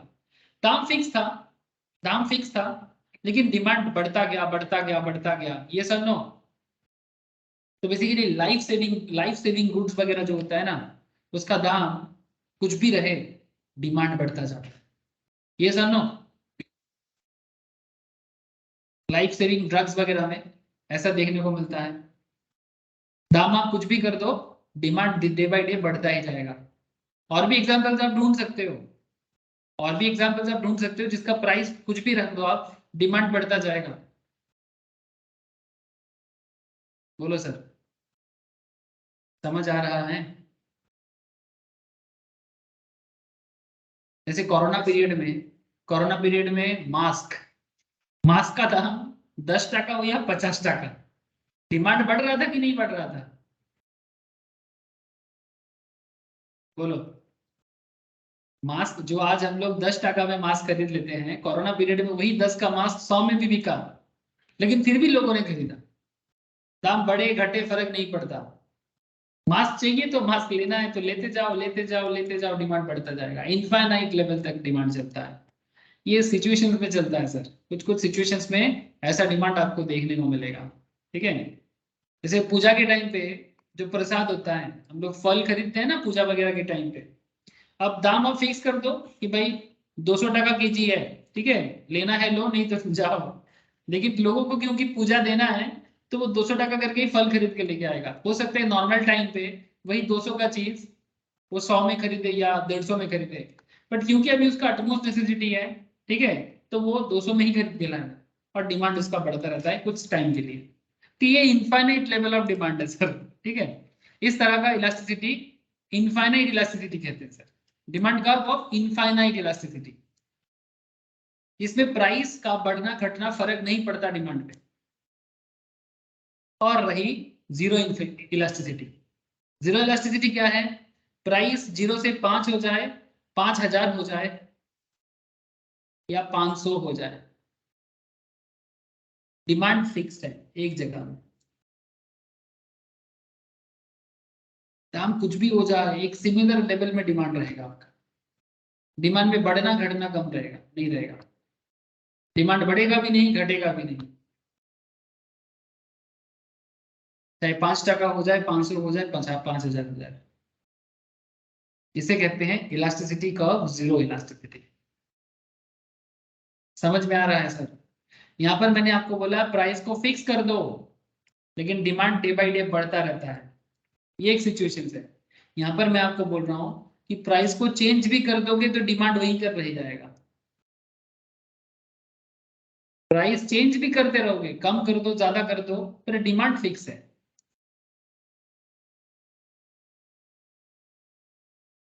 समझ में आया सर? जीरो में और इंफिनिटी में समझ में फर्क आया? हेलो? Yes sir. ठीक है, तो इससे कहते हैं टाइप्स ऑफ इलास्टिसिटी। कितना तरह का इलास्टिसिटी हमें नजर आता है। ठीक है, अब ये था ग्राफिकल प्रेजेंटेशन भी था साथ में। कई बार एग्जाम में क्या करता है, आपको ग्राफिकल प्रेजेंटेशन के थ्रू से आइडेंटिफिकेशन दे देता है, तो आपको रेडी रहना चाहिए, है ना? ऐसे क्वेश्चंस के भी लिए रेडी रहना चाहिए। और इसका मैथमेटिकल बैकग्राउंड भी मैंने आपको बताया, हर चीज का मैथमेटिकल बैकग्राउंड भी मैंने आपको बताया। ठीक है, कि कब जीरो होता है, कब इनफाइनाइट होता है। ठीक है, कब इनफाइनाइट होता है, कब जीरो होता है, कब इक्वल्स टू 1 होता है, कब लेस देन 1 होता है, कब ग्रेटर देन 1 होता है। इसका अगर डिटेल्स आपको पढ़ना है तो आप यहाँ पर जाके भी डिटेल्स चेक कर सकते हो, जहाँ पर आपको एग्जाम्पल के सहारे भी बताया गया है, मैथमेटिकल एग्जाम्पल भी दिया हुआ है। जब जब जब ईडी इक्वल्स टू जीरो होता है ना, जब इनफाइनाइट होता है, ठीक है, उसे इस तरह से भी अल्फा के थ्रू से भी दिखाया जाता है, इनफिनिटी को। ठीक है, तो there are mathematical examples also. So maths भी है पीछे, प्रैक्टिकलिटी भी है पीछे, और साथ में ग्राफिकल प्रेजेंटेशंस भी है। तो ये होता है इलास्टिसिटी का अलग अलग टाइप्स। अब आपके साथ में थोड़ा बात कर लेता हूं सर, इलास्टिसिटी मेजर करने का कुछ तरीका होता है। ध्यान से बात को समझे सर। ठीक है, इलास्टिसिटी को मेजर करने का mainly there are 3 rules, but यहाँ पर समरी पॉइंट्स में 2 बता के रखा है, point and arc.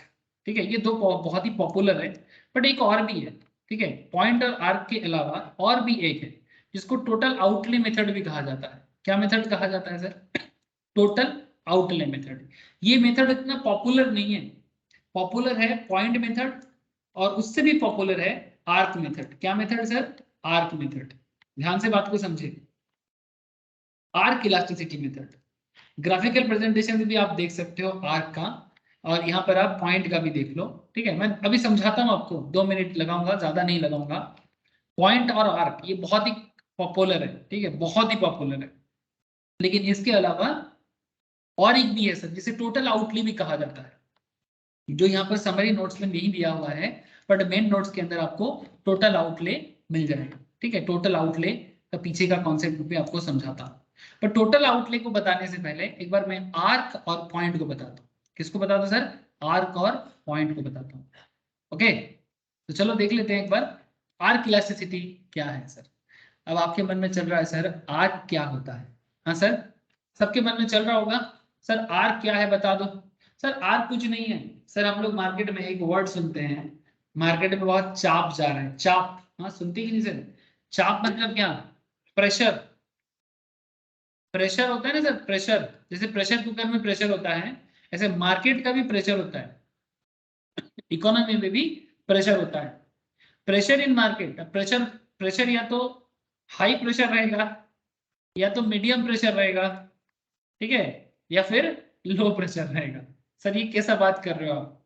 Yes sir, market में प्रेशर का बात कर रहे हो। अब मार्केट में प्रेशर कैसे क्रिएट होता है, क्या कहता है देखो, मार्केट में प्रेशर क्रिएट के पीछे क्या बात करता है देखो, कहता है कि when price and quantity changes are discrete and large, मतलब दाम का परिवर्तन और डिमांड का परिवर्तन बड़ा भी है और डिस्क्रीट भी है। डिस्क्रीट मतलब जो थोड़ा सा, क्या बताऊं आपको, मतलब प्रॉपरली नहीं होता, जो, क्या बताऊं इसको, इसका और क्या लैंग्वेज यूज किया जाता है डिस्क्रीट का? इट्स लाइक कि मतलब कभी हो रहा है कभी नहीं हो रहा है, ठीक है, मतलब कभी डिमांड बढ़ जा रहा है कभी डिमांड घट जा रहा है, ठीक है, इस तरह का, मतलब कभी दाम में भी बहुत ज्यादा स्टेबिलिटी नहीं है, ऑलवेज एक प्रेशर क्रिएट हो रहा है। ऐसे सिचुएशंस में आर्क क्रिएट होता है। आर्क का मतलब होता है प्रेशर पॉइंट, ठीक है, जो एक चाप क्रिएट करता है और मार्केट में इलास्टिसिटी को मेजर किया जाता है। अब इसको समझाने के लिए ग्राफिकल प्रेजेंटेशन में आपको यूज करता हूँ. सो कहता है कि sir when price and quantity changes are discrete and large we have to measure elasticity over an arc of the demand curve. अब आर्क एक्चुअली वो एरिया है जहां पर आपको मार्केट का प्रेशर फील होता है. प्रेशर मतलब डिमांड क्रिएट होता है या तो डिमांड कम होता है. ठीक है, एग्जाम्पल के लिए ये प्रेजेंटेशन काफी है. लुक एट सर, कभी प्राइस P था P1 हो गया, उल्टा भी समझ सकते हो, P1 था P हो गया, तो दाम घटा तो डिमांड को समझाने में ज्यादा सुविधा है. प्राइस मानो 100 था, दाम घट के 80 हो गया. ठीक है, क्या लगता है डिमांड का नॉर्मल रूल क्या कहता है? डिमांड का रूल कहता है कि दाम घटे तो डिमांड बढ़े. Yes no? हेलो, दाम घटे तो डिमांड बढ़े. जैसे कि हम लोग आईफोन का एग्जांपल लिए थे, 1,80,000 का प्राइस था, तो मैंने सोचा था कि 1,80,000 का फोन अगर 1.5 लाख में बिकना चालू हो जाए तो प्राइस कम होगा. तो पहले अगर 100 लोग डिमांड करता था तो अभी शायद 200 फोन खरीद मार्केट में बिकेगा. जस्ट एन एग्जाम्पल था. अब इस पूरा खेल में प्रेशर कहाँ क्रिएट हुआ है सर? प्रेशर कहाँ क्रिएट हुआ है? देखो, प्राइस जब ज्यादा था तो 100 डिमांड था फोन का, 100 फोन का ही मार्केट डिमांड था. प्राइस 1.5 लाख हो गया, 200 फोन का मार्केट डिमांड आ गया. अब प्रेशर किस पॉइंट में क्रिएट हुआ है? Hello, look at this area. क्या आपको समझ में आ रहा है? ये एरिया को देखो जरा. जस्ट बिकॉज दाम कम हुआ है तो मार्केट में डिमांड क्रिएट हुआ है सर. डिमांड बढ़ गया आपका, और ये बढ़ती डिमांड ही तो चाप है मार्केट का. हेलो, ये बढ़ती डिमांड, कमती दाम, कमती दाम और बढ़ती डिमांड, यही तो डिमांड है. कमती दाम में जो डिमांड बढ़ता है वही मार्केट में चाप क्रिएट करता है, और उस चाप को मेजर करने में आर्क आता है. ठीक है, आर्क उस चाप पॉइंट को बताते हैं जहां पर आपको फर्क नजर आ रहा है. अब डिमांड का आपको जिस तरह से ड्रॉ करोगे, ये देखो, ये डिमांड का आपका बना, और ठीक इस पॉइंट में, इस पॉइंट मतलब जहां से आपका P का दाम था, P से Q1 के बीच में जो फर्क आया, ठीक है, ये जो पॉइंट है, this is called arc point. मतलब ये इलास्टिसिटी कितना बड़ा या कितना घटा, आर्क कितना बड़ा हो रहा है या कितना छोटा हो रहा है, आर्क को देख के आपको समझ में आ जाएगा कि मार्केट में डिमांड बढ़ रहा है कि घट रहा है. हेलो, अगर ये प्राइस चेंजेस थोड़ा और कम कर दोगे और डिमांड चेंजेस को और थोड़ा कम कर दोगे तो शायद आर्क और थोड़ा छोटा होगा. ठीक है, तो ये प्रेशर पॉइंट का काम करेगा. तो इसे आर्क इलास्टिसिटी कहते हैं. ठीक है, मतलब ये एक ग्राफिकल प्रेजेंटेशन था सर, और कुछ नहीं. ठीक है, ये और कुछ भी नहीं, ये ग्राफिकल प्रेजेंटेशन है मार्केट का डिमांड को समझने का. एग्जाम्पल के लिए एक मैथमेटिकल एग्जाम्पल भी आपको देता हूं सर. चलो, आर्क मेथड को सॉल्व करने के लिए ऐसा फॉर्मूला यूज किया जाता है. ठीक है, ऐसे फॉर्मूला यूज किया जाता है जहां पर ये वाला फॉर्मूला काम आता है बड़ा. क्या फॉर्मूला जानते हो? इलास्टिसिटी ऑफ डिमांड का दो फॉर्मूला है सर. इलास्टिसिटी ऑफ डिमांड का दो फॉर्मूला है. ऐसे तो सिंपल फॉर्मूला ये है कि percentage change in quantity demand, जिसको अगर मैथमेटिकली प्रेजेंट करो ट्रिगोनोमेट्री वाइज तो ऐसे दिखता है percentage delta Q divided by percentage delta P. ठीक है, और एक बात याद रखना सर, P ऑलवेज नीचे रहेगा, Q ऑलवेज ऊपर रहेगा. क्यों? क्योंकि जिसके बेसिस में चेंज होता है ना उसको नीचे रखा जाता है ना. इसके न्यूमरेटर डिनोमिनेटर का खेल बता रहा हूं आपको, न्यूमरेटर एंड डिनोमिनेटर का खेल. ठीक है, जिसके बेसिस में होता है वो नीचे रहेगा, और जिसके जिसका चेंजेस होता है प्राइस के कारण ही तो डिमांड चेंज होता है. हेलो, इलास्टिसिटी ऑफ डिमांड क्या कहता है? प्राइस के कारण डिमांड चेंज कि डिमांड के कारण प्राइस चेंज? अरे बोलो ना. आईफोन का डिमांड के कारण उसका दाम में परिवर्तन होता है कि आईफोन के दाम के कारण? मैंने आपको डिमांड सिखाया. नॉर्मल कॉन्सेप्ट क्या है? प्राइस के कारण डिमांड की डिमांड के कारण price? Please tell me. Price के कारण डिमांड. प्राइस के कारण डिमांड सर, है ना. प्राइस के कारण डिमांड, ये नॉर्मल कॉन्सेप्ट है. तो इसीलिए जिसके कारण चेंज होता है उसको नीचे रखो. जैसे कि प्राइस के कारण है तो परसेंटेज डेल्टा P को नीचे रखा जाता है और Q को ऊपर रखा जाता है, चेंज को. ठीक है, लेकिन इसको सॉल्व करने का और एक तरीका है. वो तरीका है ये तरीका. ये क्या तरीका है सर? जब आपको पता नहीं रहेगा कि परसेंटेज अगर आपको दिया नहीं रहेगा तो आपको ऐसा करना है, change in quantity demand divided by change in price into original price by original quantity. अब ये वाला फॉर्मूला भी यूज करना जब आपको परसेंटेज चेंजेस का फॉर्मूला गिवन नहीं रहेगा। एग्जाम्पल के लिए मैं आपको ये वाला एग्जाम्पल पढ़ाता हूँ। एक प्रोडक्ट है जो मार्केट में सेल हो रहा था 10 टका में, जिसका डिमांड था 50 यूनिट का। प्रोडक्ट का दाम 10 से 11 हो गया, तो दाम बढ़ा तो डिमांड क्या होना चाहिए, कम हो जाना चाहिए। आम एग्जाम्पल के तौर पे तो डिमांड कम हो गया 45 यूनिट्स हो गया। आपको पूछा जा रहा है कि इलास्टिसिटी ऑफ प्राइस बताओ, मतलब इलास्टिसिटी ऑफ डिमांड बताओ, या फिर प्राइस इलास्टिसिटी ऑफ डिमांड बताओ।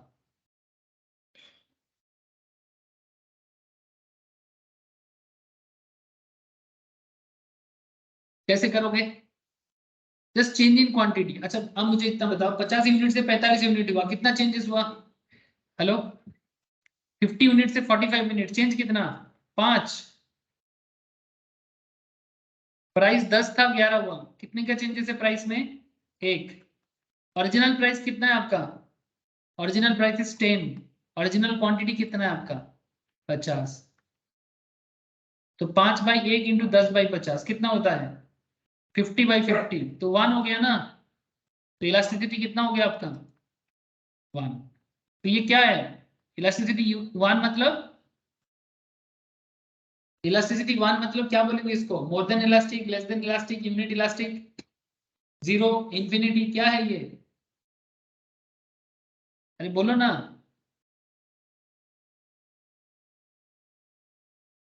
इलास्टिसिटी 1 मतलब क्या है? यूनिट इलास्टिक, मोर than elastic, less than elastic, zero elastic, infinite elastic, क्या है सर इलास्टिसिटी 1 मतलब? अरे बोलो सर, आप लोग कनेक्टेड हो या नहीं, और समझ में आ रहा है या नहीं? No elasticity. क्या बात कर रहे हो सर, इसको हम लोग यूनिटरी इलास्टिक बोलेंगे ना। 1 है तो इक्वल्स टू 1 है, तो मतलब जितना प्रतिशत मेरा प्राइस में चेंज हुआ उतना प्रतिशत ही मेरे डिमांड में चेंजेस हुआ, तभी तो 1 तभी आता है सर, 1 तभी आता है। मतलब change in demand and change in मतलब प्राइस सिमिलर लेवल में, और आपका जवाब भी यहाँ पर 1 आया है। ठीक है, तो हम इसे यूनिट इलास्टिक कहेंगे या यूनिटरी इलास्टिक कहेंगे। क्या कहेंगे? Unitary elastic. 50-50 आया ना, डिमांड चेंज भी 50% और प्राइस चेंज भी 50%। बस ये तो है। लेकिन मैं आपको अभी आर्क बता रहा था। अब आर्क को कैलकुलेट करने के लिए हमारे पास एक फॉर्मूला है। अब ये फॉर्मूला कैसे काम करता है, इसमें आप, ये स्टैटिस्टिकल फॉर्मूला है सर, ठीक है। अब ये फॉर्मूला भी आप यूज कर सकते हो। मानो कि यहाँ पर एक एग्जांपल है, मानो एक प्रोडक्ट का प्राइस था 10 टका, डिमांड है 50 यूनिट का। अब प्राइस इंक्रीज होके हुआ 11 और डिमांड डिक्रीज होके हुआ 45, जो नॉर्मली होना चाहिए। दाम बढ़ता है तो डिमांड घटता है, दाम घटता है तो डिमांड बढ़ता है, नॉर्मल है। तो 10 का चीज 11 में बिक रहा है तो डिक्रीज हो गया डिमांड। अब फॉर्मूला जो है इस तरह से काम करेगा। ओरिजिनल प्राइस मतलब पी मतलब पी माइनस ये है आपका ओल्ड प्राइस, चेंज को यहाँ पर डिफाइन किया जा रहा है, ठीक है। तो बेसिकली पी कितना था आपका, सॉरी पी नहीं क्यू, ओरिजिनल क्वांटिटी कितना था? क्यू माइनस Q1, ठीक है। ओरिजिनल क्वांटिटी 50 था, चेंज मतलब चेंज क्वांटिटी 45 है। Original price P plus P1, P कितना है? 50। समझ में आ रहा है सर? सॉरी मैंने गलत लिख दिया, एक second. Q minus Q1 divided by Q plus Q1, ठीक है। मतलब मैं क्वांटिटी को पहले माइनस फॉर्म में लिखूंगा, फिर दोनों क्वांटिटी को मैंने पॉजिटिव फॉर्म में लिखूंगा, इसको इंटू करूंगा अब प्राइस के ऊपर बेस करके। ओरिजिनल प्राइस, अब इसको उल्टा करके लिखूंगा, प्राइस को प्लस फॉर्म में ऊपर लिखूंगा 10 + 11, और प्राइस का जो चेंजेस है उसको मैं नीचे नेगेटिव फॉर्म में लिखूंगा, ठीक है। ये रहा आपका formula, Q minus Q1 divided by Q plus Q1, और ऐसे लिखो आप P plus P1 divided by P minus P1। Put करो। आर्क मेथड में इलास्टिसिटी को ऐसे मेजर किया जाता है। अब हमारे एग्जाम्पल में जो था, मैं जस्ट उसको पुट करता हूं। मेरा ओरिजिनल क्वांटिटी था 50, चेंज क्वांटिटी है 45। ओरिजिनल क्वांटिटी अगेन मैं प्लस फॉर्म में लिखूंगा, फिर इसको मल्टीप्लाई करूंगा। किसके साथ मल्टीप्लाई करना है सर? प्राइस के साथ। लेकिन प्राइस का क्या फॉर्मेशन आएगा? 10 + 11 डिवाइडेड बाई 10 - 11। माइनस को इग्नोर करना सर, माइनस को इग्नोर करना चाहिए, ठीक है। Due to negative relation between price and quantity we ignore the negative sign. मतलब प्राइस के साथ ऐसे ही रिलेशन नेगेटिव है, प्राइस के साथ डिमांड का रिलेशन ऐसे ही नेगेटिव है ना। मतलब प्राइस बढ़ता है तो डिमांड घटता है, तो रिलेशन क्या हुआ? नेगेटिव। उल्टा भी होता है ना, प्राइस कम होगा तो डिमांड बढ़ेगा, प्राइस ज्यादा होगा तो डिमांड घटेगा। तो नेगेटिव रिलेशन में माइनस साइन को ऐसे इग्नोर करना है, क्योंकि माइनस माइनस अल्टीमेटली प्लस हो जाएगा, तो नेगेटिव को इग्नोर करना है। तो just ignore the negative sign. तो जस्ट अब इसको सॉल्व करोगे ना, सिंपल तरीके से प्लस माइनस सॉल्व करोगे, तो यहाँ पर आंसर आ रहा है सर 1.11। अब ये 1.11 ग्रेटर देन है कि लेस देन है 1 का? ऑब्वियसली ग्रेटर देन है, तो इसको हम लोग क्या कहेंगे? यूनिटरी कि मोर देन? हेलो सर, इसे मोर देन इलास्टिक कहते हैं। क्या कहते हैं इसे? मोर देन इलास्टिक। ये मोर देन इलास्टिक आएगा, और ये मोर देन इलास्टिक जो आया, ये बेसिकली हम लोग यहाँ पर इसको चाप भी दिखाया। ये देखो प्रेशर पॉइंट, पहले मेरा प्राइस 10 था, चेंज होके 11 हुआ, क्वांटिटी 50 था, चेंज होके 45 हुआ, है ना। और इसमें जो प्रेशर पॉइंट है वो यहाँ पर क्रिएट हुआ। तो ऐसे इलास्टिसिटी को आर्क मेथड के थ्रू से मेजर किया जाता है, तो आर्क इलास्टिसिटी कहते हैं इसमें। तो mathematically as well as graphically ये मेथड बड़ा ही पॉपुलर मेथड है। समझ में आया sir? Arc method of elasticity ज्यादा कुछ नहीं है, सिंपल एक मेथड है इलास्टिसिटी को मेजर करने का किसी भी प्रोडक्ट का। मतलब वो आर्क मेथड के थ्रू से भी हम लोग इलास्टिसिटी को मेजर कर सकते हैं। ऐसे 3 पॉपुलर तरीका है, 2 पॉपुलर है और एक तरीका भी यूज होता है। एक हो गया आर्क। लेकिन आर्क के बाद दूसरे पॉइंट में जाने से पहले एक बार जरूर पूछूंगा आपसे, क्या आपको आर्क क्लियर है सर? प्लीज बताओ मुझे।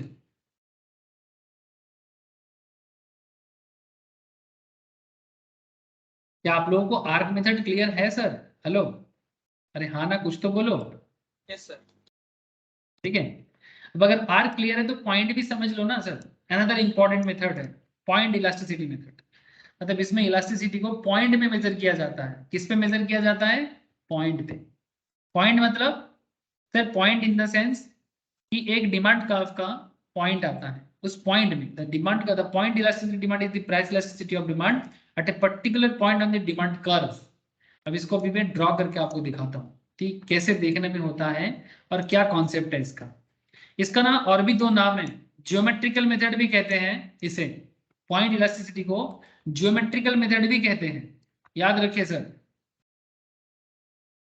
तो जब हमें डिमांड कर्व के पॉइंट इलास्टिसिटी को मेजर करना है, तब हम उसे पॉइंट इलास्टिसिटी या जियोमेट्रिक मेथड भी कहते हैं।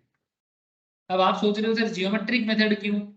सर आपको इसको देखने में ही समझ में आएगा कि जियोमेट्रिक मेथड क्यों। आप लोग बचपन में क्लास 10th वगैरह में, 9th 10th में आप लोग बहुत सारे जियोमेट्रिक क्वेश्चंस करते थे, ठीक है, जिसमें आप लोग थ्योरम करते थे। तो ऐसे ही एक थ्योरम कॉन्सेप्ट है ये, ठीक है, जियोमेट्रिकली प्रूव होगा। ऐसा ही एक थ्योरम है जिसको जियोमेट्रिकली यहाँ पर प्रूव किया गया, ठीक है, कि एक प्रोडक्ट का इलास्टिसिटी पॉइंट में कैसे मेजर किया जा सकता है। इसे हम ह्यूमन बॉडी के साथ भी आपको समझा सकता हूँ, ह्यूमन बॉडी के साथ भी मैं इसको समझा सकता हूँ आपको। ह्यूमन बॉडी का नेचर भी इसके साथ कनेक्ट हो जाता है। सर कैसे? सर वो कैसे है वो बाद में समझाता हूँ आपको, बट पहले आप इस पॉइंट को समझ लो। सर अगर हम लोग एक डिमांड ग्राफ को ड्रॉ करें, अगर एक डिमांड ग्राफ को अगर एक डंडी की तरह समझे, एक लकीर की तरह, तो लकीर का जो बीच वाला पॉइंट है, मीडियम मीड वाला पॉइंट है, वो कौन सा है? ये वाला। हेलो सर, थोड़ा हेल्प करना मुझे। अगर एक डिमांड ग्राफ को एक लकीर की तरह समझे, ठीक है, एक डंडा की तरह समझे, तो डंडा का बीच वाला पॉइंट ये है, ये sir no? Hello, yes sir. है ना। और बाकी जो एरिया है सर, बाकी जो एरिया है, जैसे ये वाला एक पॉइंट है, ये वाला एक पॉइंट है, ये वाला एक पॉइंट है, और ये वाला एक पॉइंट है। अगर हम इसको बीचों बीच काटेंगे तो ये इसका बीच पॉइंट है। हेलो, तो इसको अगर बीच से तोड़ोगे तो बीच में से इसका इलास्टिसिटी क्या होगा? 1 होगा कि नहीं? क्योंकि बीच से ये 50-50 में टूट जाएगा ना। हेलो,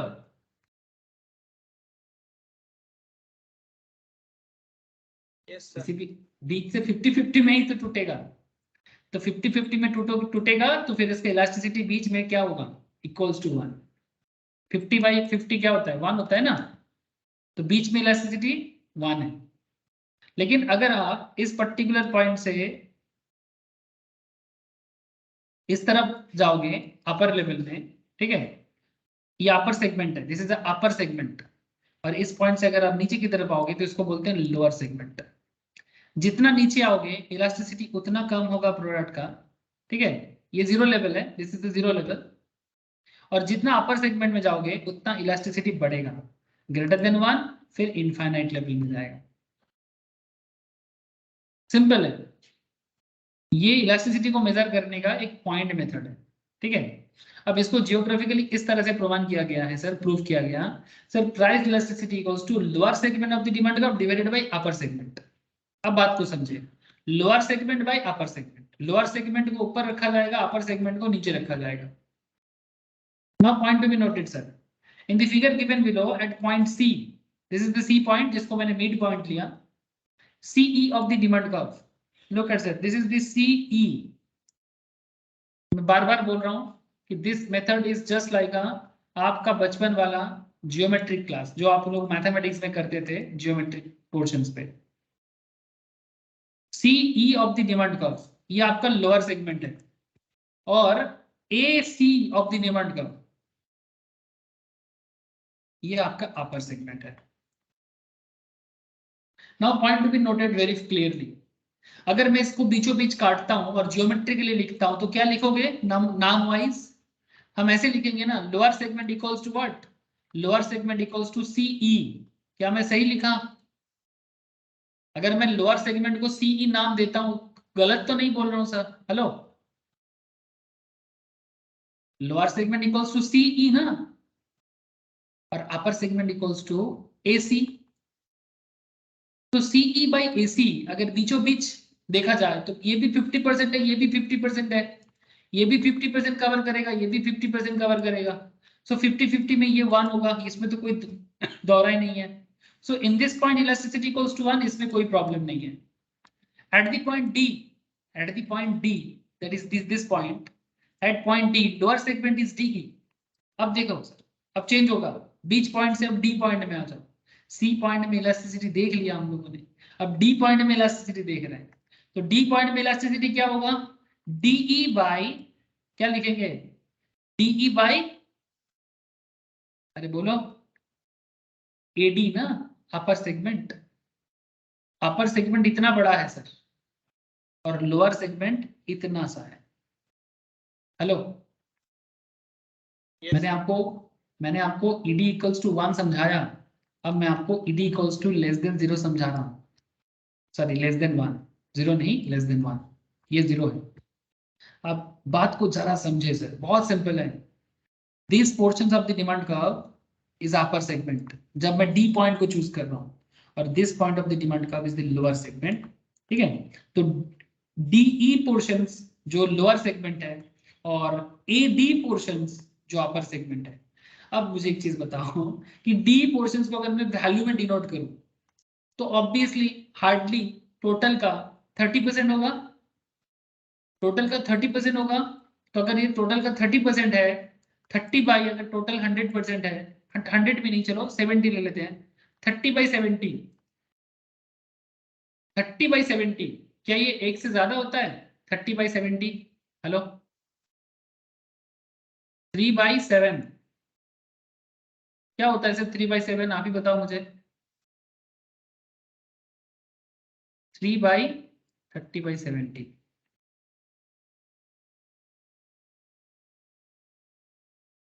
0.42 आता है, जो ऑब्वियसली 1 से कम है। 65 नहीं होगा? हाँ हाँ चलो वो भी कर सकते हैं 25 बाई बोलो 4। हाँ ठीक है 1 2 3 4। हाँ चलो ये अच्छा एग्जाम्पल होगा 25/75। हाँ ये भी आराम से ले सकते हैं हम लोग। ठीक है टोटल अगर 100 है तो इसको 25 में डिस्ट्रीब्यूट कर सकते हैं। Very good sir. तो 25/75 तो मेरा अपर लोअर सेगमेंट हो जाएगा 25%, अपर सेगमेंट हो जाएगा 75%। तो ये हो गया 1/3। तो 1/3 इज ऑब्वियसली लेस देन 1 है ना। 1/3 इक्वल्स टू कितना होता है 1/3 कितना होगा 0.6666 आएगा देखो। सॉरी 0.3333 आएगा 6666 नहीं 3333 आएगा मतलब 1/3। तो ये प्रूव हुआ कि नहीं हुआ पॉइंट भी ये प्रूव हुआ कि नहीं हुआ सर कि इलास्टिसिटी लेस देन 0 होगा जब हम लोग lower segment by upper segment कर रहे हैं और DE बाई AD होगा as per the formula lower segment on the demand curve divided by upper segment on the demand curve. अब अगेन मैथमेटिकली आप इसको अगर दूसरे पॉइंट में पुट करना चाहोगे पुट करो अगेन। अभी आप डिमांड कर्व ड्रॉ करो उल्टा।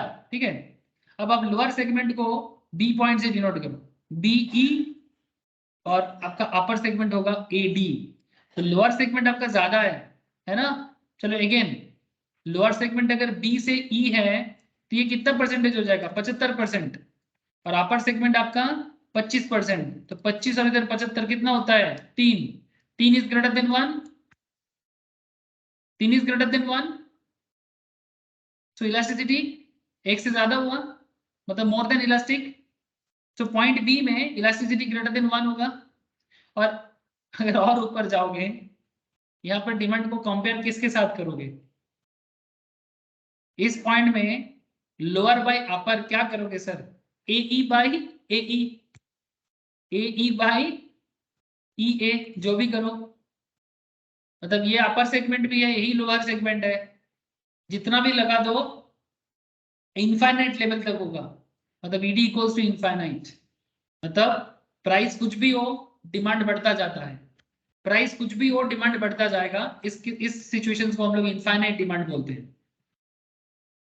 तो ये पॉइंट पे इलास्टिसिटी मेजर करने का तरीका है सर। एक सवाल होता है सर एग्जाम में बड़ा पूछता है prove that elasticity of demand curve vary from 0 to infinity elasticity of demand curve vary between 0 to infinity। तो ये है उसका प्रूफ। इसलिए कहते हैं elasticity lies between 0 to infinity. किसी भी प्रोडक्ट का इलास्टिसिटी कहां से कहां तक वैरी करेगा 0 से इन्फिनिटी तक वैरी करेगा।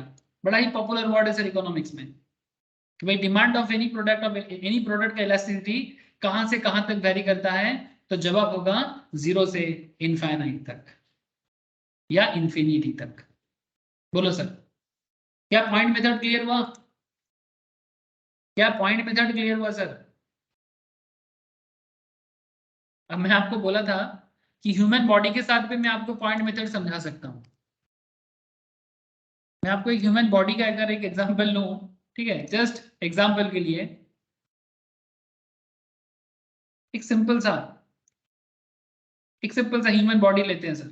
ठीक है अब इससे भी आपको समझ में आ जाएगा कि ह्यूमन बॉडी भी कुछ इसी तरह से काम करता है ठीक जैसे इलास्टिसिटी ऑफ डिमांड काम करता है मतलब पॉइंट इलास्टिसिटी। अब ये कंकाल को अगर देखोगे तो भी समझ में आएगा। सर ये हमारे शरीर का बीच पॉइंट है। हेलो बोलो ना ये सर नो।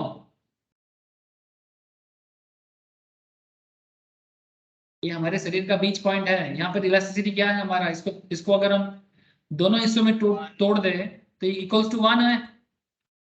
ठीक है जितना नीचे आओगे दूसरा पॉइंट ठीक है ये एक पॉइंट और ये एक पॉइंट है ना और ये एक पॉइंट ये हो गया आपका लोअर सेगमेंट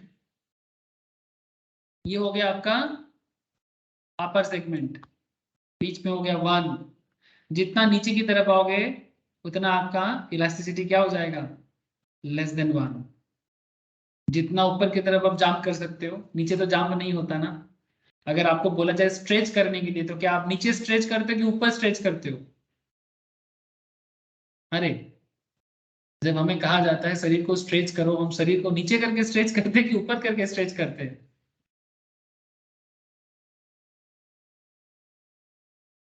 और एज पर दी फ्लेक्सिबिलिटी, स्ट्रेच आप उतना कर सकते हो जितना आपका दम है। जैसे कि हाई जंप हो, लो जंप हो, आप इतना स्ट्रेच करके ऊपर जा सकते हो। जस्ट एग्जांपल है, ओनली फॉर अंडरस्टैंडिंग पर्पस।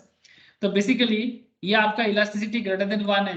यहाँ पर आपका इलास्टिसिटी इनफाइनाइट लेवल तक जाता है, और यहाँ पर आपका इलास्टिसिटी इक्वल्स टू 0 है। अगर आपके हेड को उठाने बोले तो आप उठा सकते हो, पैर को कहाँ उठाओगे? नीचे की तरफ। मतलब इस पॉइंट को अगर नीचे कहाँ धकेलोगे? नहीं कर सकते। तो just an example, human body भी इक्वली उसी तरह से काम करता है, लेकिन इस बॉडी को अगर आप बोलोगे पूरा नीचे लगा दो तो लगा सकता है, जिसका फ्लेक्सिबिलिटी है। तो E इक्वल्स टू 1 तो है, नीचे की तरफ इलास्टिसिटी लेस देन 1 से 0 है, और ऊपर की तरफ ग्रेटर देन 1 से इनफाइनाइट लेवल तक है। बस वही है। ह्यूमन बॉडी को डंडा समझ के भी आप फील कर सकते हो। हाँ सर, बोलो, क्लियर हुआ कि नहीं? तो ये था पॉइंट इलास्टिसिटी। ठीक है, तो ये इलास्टिसिटी रिलेटेड कुछ इंपॉर्टेंट पॉइंट मैंने आपको बता दिया। ठीक है, इलास्टिसिटी क्या है, पॉइंट इलास्टिसिटी क्या है, कितना तरह का इलास्टिसिटी होता है। ठीक है, नेक्स्ट क्लास में मैं आपको टोटल आउटले मेथड थोड़ा सा बता दूंगा। ऐसे टोटल आउटले बहुत इंपॉर्टेंट तो है नहीं, बट फिर भी क्योंकि बताना चाहिए तो मैं एक बार बता जरूर रखूंगा। ठीक है, तो मैंने आपको elasticity related main main concept बता दिया, उसका ग्राफिकल प्रेजेंटेशन भी आज आपको मैं बताया। नेक्स्ट दिन मैं आपको प्राइस इलास्टिसिटी को छोड़ के और भी कुछ इलास्टिसिटी है, जैसे कि इनकम इलास्टिसिटी, क्रॉस इलास्टिसिटी। ठीक है, और इसके साथ मैं आपको डिमांड फोरकास्टिंग भी समझाऊंगा। ठीक है, फिर उसके बाद मैंने आपको यूटिलिटी मतलब कंज्यूमर बिहेवियर, और उसके बाद धीरे धीरे मैं सप्लाई वगैरह पे जाऊंगा। ठीक है, फिर प्रोडक्शन कॉस्ट स्टार्ट करूंगा। ठीक है, तो आज का क्लास में इतना ही रखूंगा।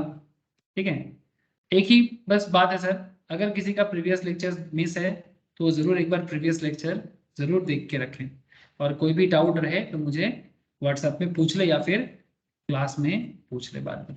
ठीक है, ठीक है सर, चलो फिर आज इतना ही है। Good night sir. Okay sir, thank you sir. Okay sir, good thank night. You. Okay, Seema तुमको समझ में आ रहे? सर समझ में आ रही है। ठीक है सर, आ जाएगा धीरे धीरे। इससे पहले वाला जो 2 लेक्चर्स है ना, इसको थोड़ा सा जरूर देख के रखो, मैं ऑलरेडी तुम्हें शेयर करके रखा। ठीक है, ये सर एक A to Z ओवरव्यू चल रहा है, ये A to Z ओवरव्यू चल रहा है। इसके बाद में जैसे ये A to Z ओवरव्यू खत्म होगा, उसके बाद मैं फिर से हर एक टॉपिक में डिटेल्स में डिस्कस करूंगा वापस। ठीक है, लेकिन ओवरव्यू में भी मैं बहुत धीरे धीरे ही बात कर रहा हूँ, ये भी काफी होगा। ठीक है, लेकिन प्रीवियस 2 लेक्चर जरूर देखें। ठीक है sir, okay, as per schedule इसके बाद से बाकी क्लासेस आप ज्वाइन कर लेना सर। ठीक है, ठीक है, ओके सर, चलो गुड नाइट। ये सुबीर बोलो। साहिल कुछ कहना है क्या? अच्छा चलो सर, ठीक है फिर, टाटा।